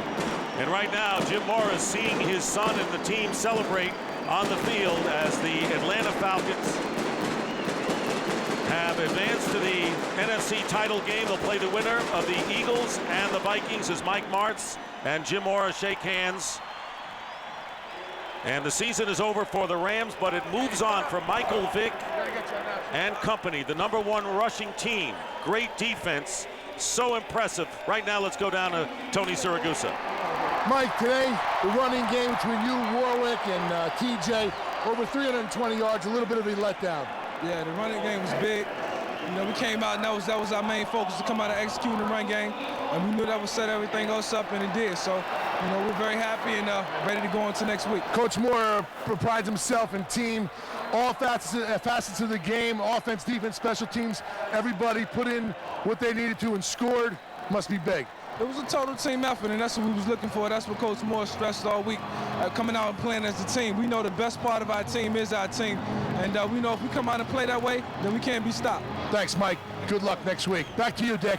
All right, Tony, thank you very much. A resounding triumph for the Atlanta Falcons as they storm over the St. Louis Rams 47-17. We'll be back from the Georgia Dome after these messages. Here at the Georgia Dome in Atlanta, and our UPS leaderboard, Michael Vick, 2 touchdown passes. Warwick Dunn, 142 yards and 2 scampers on the ground that resulted in scores. And Alan Rossum, an NFL postseason record, scoring a touchdown and averaging 50.7 yards on returns. UPS delivers a chance to win the ultimate home football experience. Just log on to foxsports.com on MSN, keyword UPS. UPS, what Brown can do for you. So for Darryl Johnston and Tony Siragusa, Dick Stockton saying so long from Atlanta, where the Falcons defeat the Rams 47-17. Right now, let's go to James Brown in our studio. It's the Subway postgame show, brought to you by Subway. Can you feel the heat rising? Get ready to experience a fresh toasted sub. Subway, eat fresh. All right, Dick, and tomorrow the NFC playoffs on Fox continue with the Vikings take on the Eagles in Philadelphia as Minnesota tries to pull off a second straight upset. The NFC division playoffs tomorrow at noon Eastern, 9 a.m. Pacific in Fox Sports, high definition only on Fox. As we welcome you back inside of Studio A here in Los Angeles, California. Indeed, an impressive victory, and with no disrespect to Warwick Dunn, Allen Rossum, and the rest of the cast, as goes Michael Vick, so go the Atlanta Falcons. An impressive game indeed. Wow, Jimmy. Yeah. Well, congratulations, Jim Moore. And it would be easy to say this is Michael Vick because Michael Vick is Superman. But what Jim Moore has done with this team, they're playing outstanding defense. Look at them on special teams. You know, great special teams. They run the football. It's a total team. Yeah, I don't know if it's going to be Philadelphia or Minnesota playing them, but they had better watch out. This team has got something special. The building blocks are all there. You start with an owner who's committed to putting his coaches, his players in the best position to win. Rich McKay came available at the right time. Jim Moore Jr., a hire that's thinking out of the box. Ed Donatell, a guy who is really the scapegoat in Green Bay. Alex Gibbs, offensive line coach, assistant head coach. All the pieces are there. Yeah, one of the things is, you know you have to stop Vick in the running game. You know that's what they do. And you go in and you can't do it.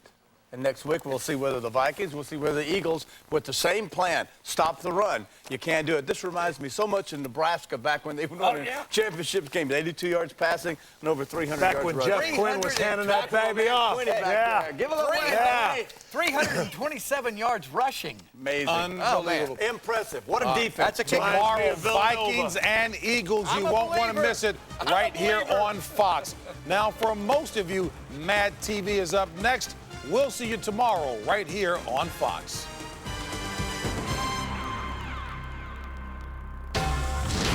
Fox Sports thanks you for watching this presentation of the National Football League. The NFL is online at www.nfl.com.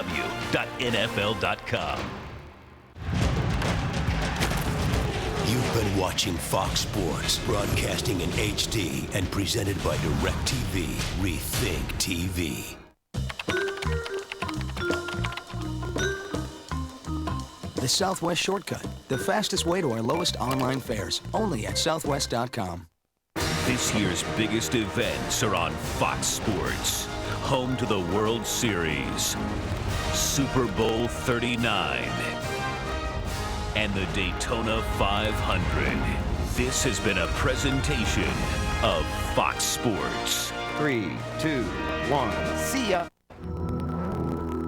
A shift has been made. And the full-size truck party finally got interesting. A shift has been made. And the mid-size truck feels a whole lot bigger. A shift has been made. And when you think tough, powerful, innovative trucks, think Nissan.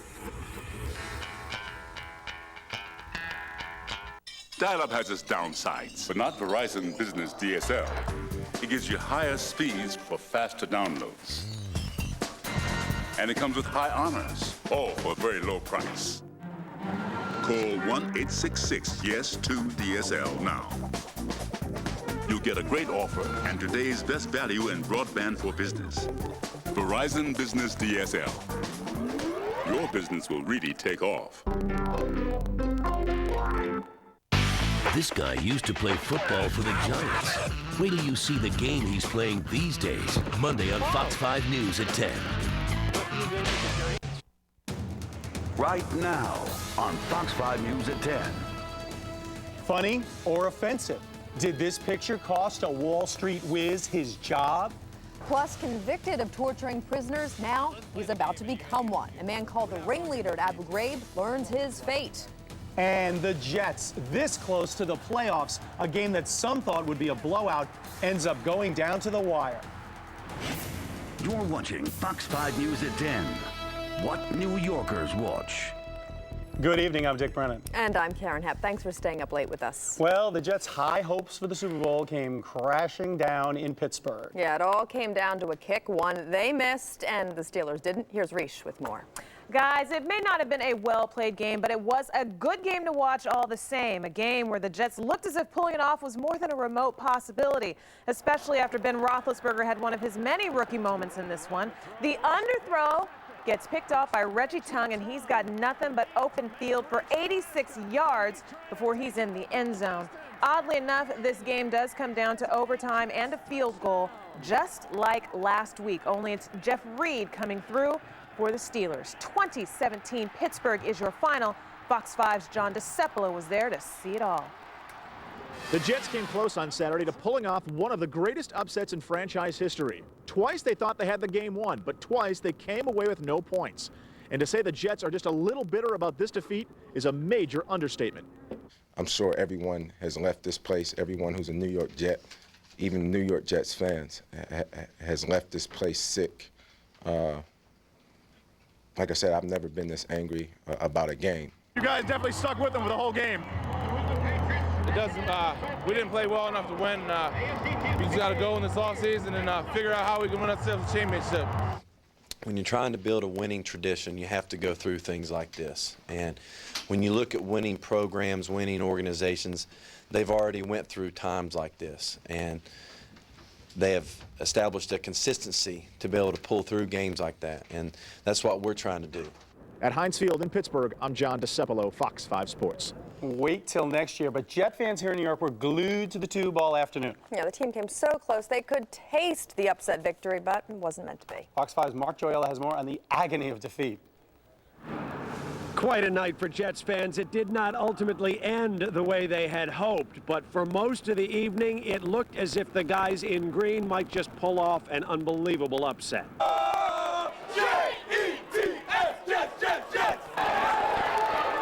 Nothing but chanting and cheering as the night began. Jets fans feeling an upset in the making. We're going to Indy next week, and we're going to take them down. Super Bowl! Faithful and fired up, hundreds packed this Park Avenue sports bar wall to wall, green and white. The fans filled with hope at halftime. The underdog Jets all tied up at 10. That halftime feeling was contentment. You're happy to be tied. It's a new game, half a game left, you go in. The Jets played them right to the end, going into overtime, but ultimately coming up short. We're proud of our boys, we're proud of our team, but it hurts. It really hurts.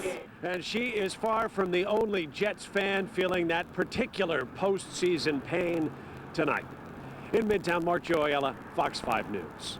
To other news now, the convicted ringleader in the Abu Ghraib prison abuse case is heading to prison.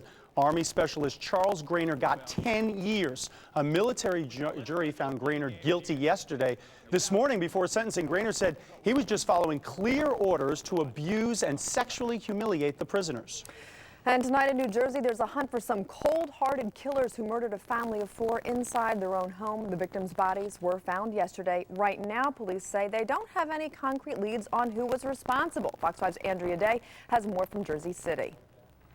It was supposed to be a Sweet 16 party tonight with friends and family having a great time. Instead, they're praying cops find a killer. Every time they ask the police, we don't know the answer yet, but there has to be some answer one day. And for Eamon Garris, one day can't come soon enough. His sister, brother-in-law, and their 2 girls were found brutally murdered, throats slashed in their Jersey City home. And so far, the search for their killer has turned up nothing. I would like to know who did it and why they did it. Monica was just 8 years old, and her sister Sylvia was only 16. The family had planned to celebrate her birthday tonight. Instead, her friends are here to comfort each other. She was a very amazing person. She always had a smile and she always made us laugh.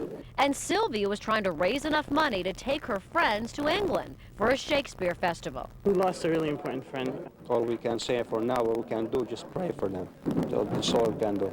And a funeral mass is scheduled for the family on Monday. In Jersey City, I'm Andrea Day, Fox 5 News. A baby girl is dead, and now her mother could face a murder rap if police find her. A man discovered the baby last night in a bag outside the Prince of Peace Baptist Church in the Tremont section of the Bronx. The boy still had the umbilical cord attached. The medical examiner says the baby was born alive. The man who made the discovery told Fox 5 he was shocked when he opened the bag. His clothing's inside, and then when I looked inside, I saw a baby's foot. And then when I moved all the clothing, that's when I saw the whole baby.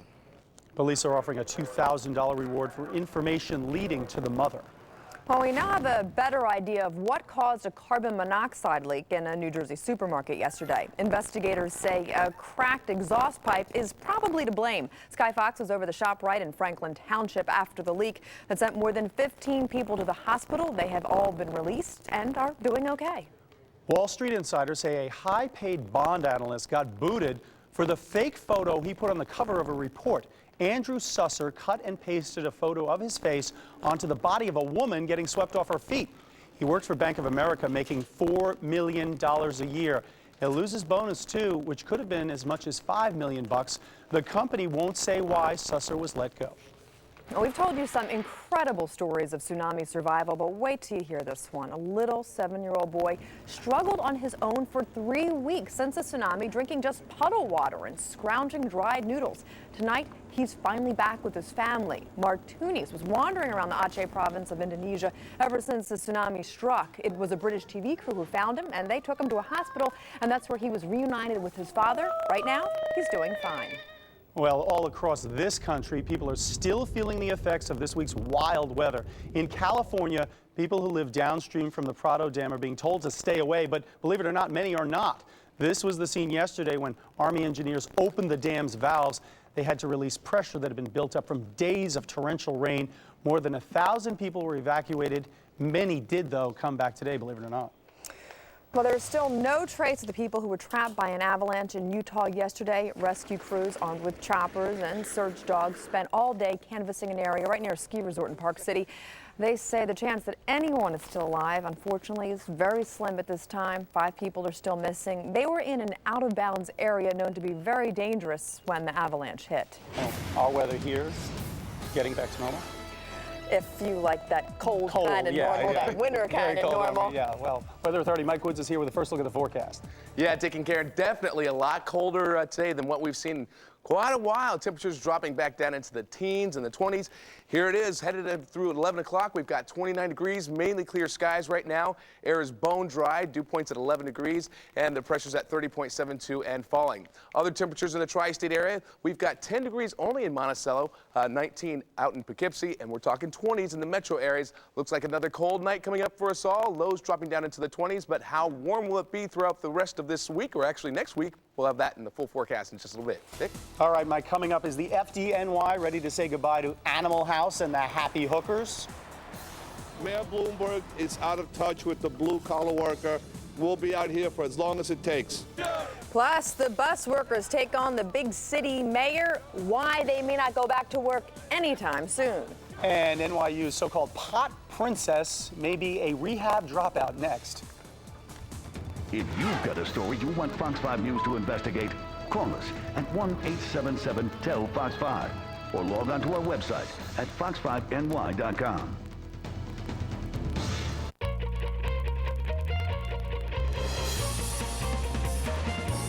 Introducing the 300 horsepower Acura RL.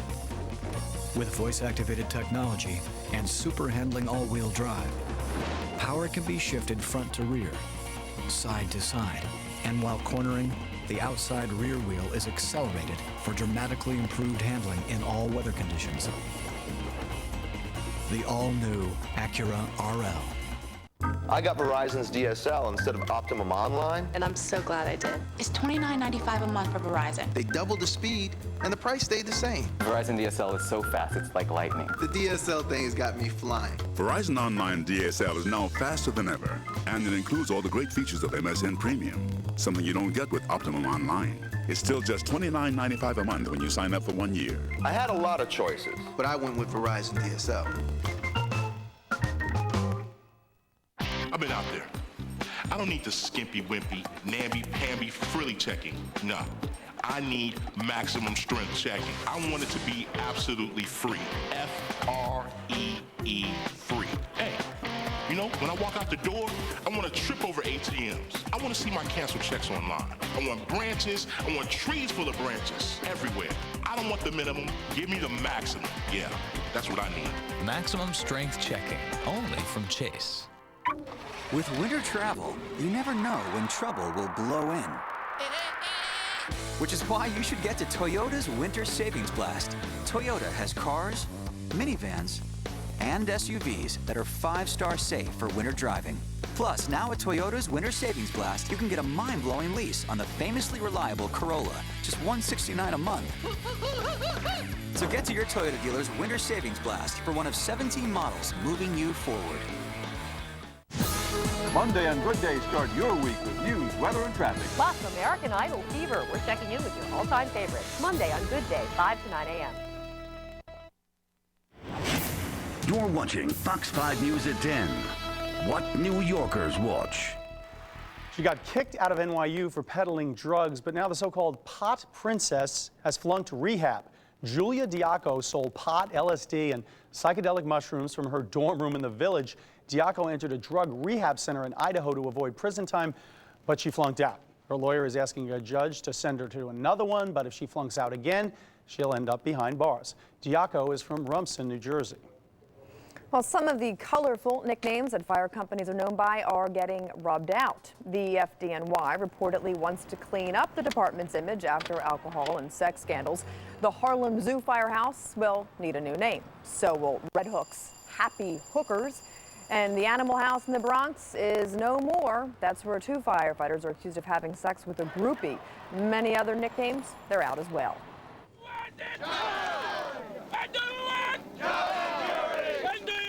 Striking bus workers set up a tent city in front of their garage in East New York. All signs point to another long week ahead for Brooklyn and Queens commuters. Talks broke down between the city and union workers at the Command and Green bus lines. Of course, each side blames the other. I want what my men got to get. A raise, and it's job security, and we want it yesterday. That's right. Not now, yesterday. More than 70,000 commuters have been using commuter vans and car services instead.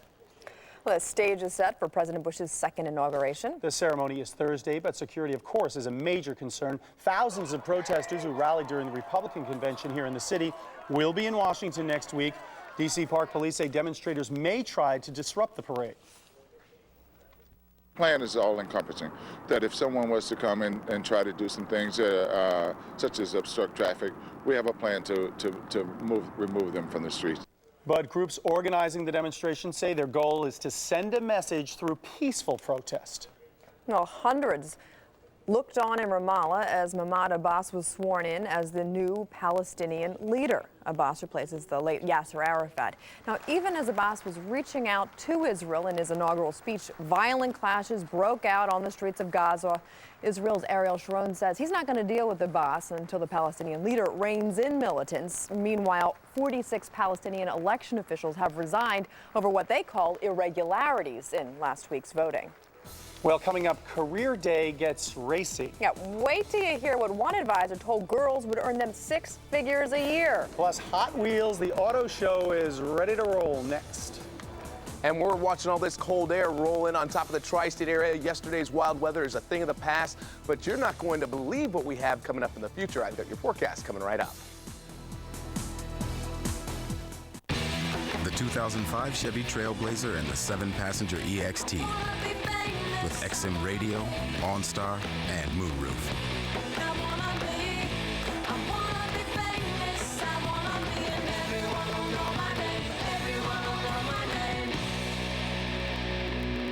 Trailblazer. It's sure to steal the show. Now get this Trailblazer LS 4-wheel drive for around $299 a month with Smart Buy financing. Residency restrictions apply. Call for important details. It's Macy's Customer Appreciation Mink Sale and Clearance. Save 50 to 60%, plus an additional 15% on selected furs. Macy's, way to shop.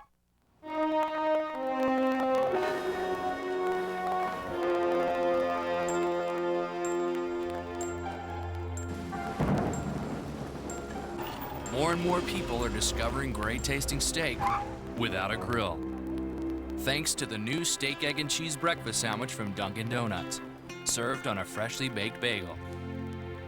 By the looks of it, their girls aren't too happy.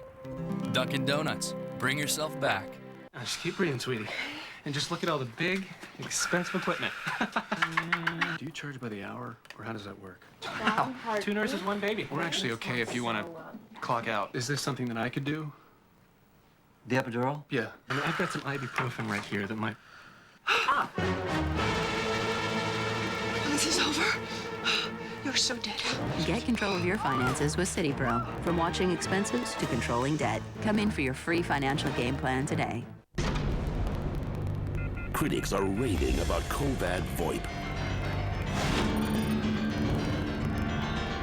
We're all going to jail. There was nothing we could do. It had to be done.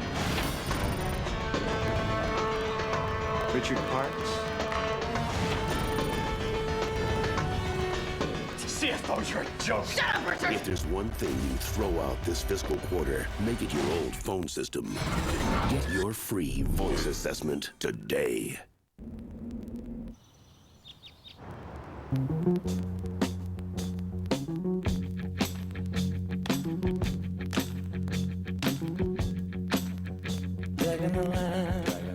Nobody stands behind their cars like Mitsubishi, because every new Mitsubishi now comes with a 10-year powertrain warranty, 5-year bumper-to-bumper warranty, and 3 years free scheduled maintenance.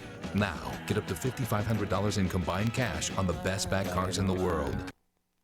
Well, guys love their cars, but in Detroit, everybody loves Hot Wheels. Yeah, the annual Detroit Auto Show opened to the public today. Now, this is such a big deal that the past week it was just open to the media. But for the next 10 days, close to 500,000 people are expected to come out, check it out, and view all the slick rides out there. Now, some of these concept vehicles are valued at more than $1 million. Well, Career Day, that's when school students hear about the joys of being a doctor, a lawyer, TV anchor, right? Maybe. Yeah. Well, so imagine the surprise when one speaker at Career Day at a middle school in California told the girls they could make a good living as strippers. More than $200 grand a year, according to the management consultant, William Freed. Well, the principal says Mr. Freed probably won't be invited back. Probably.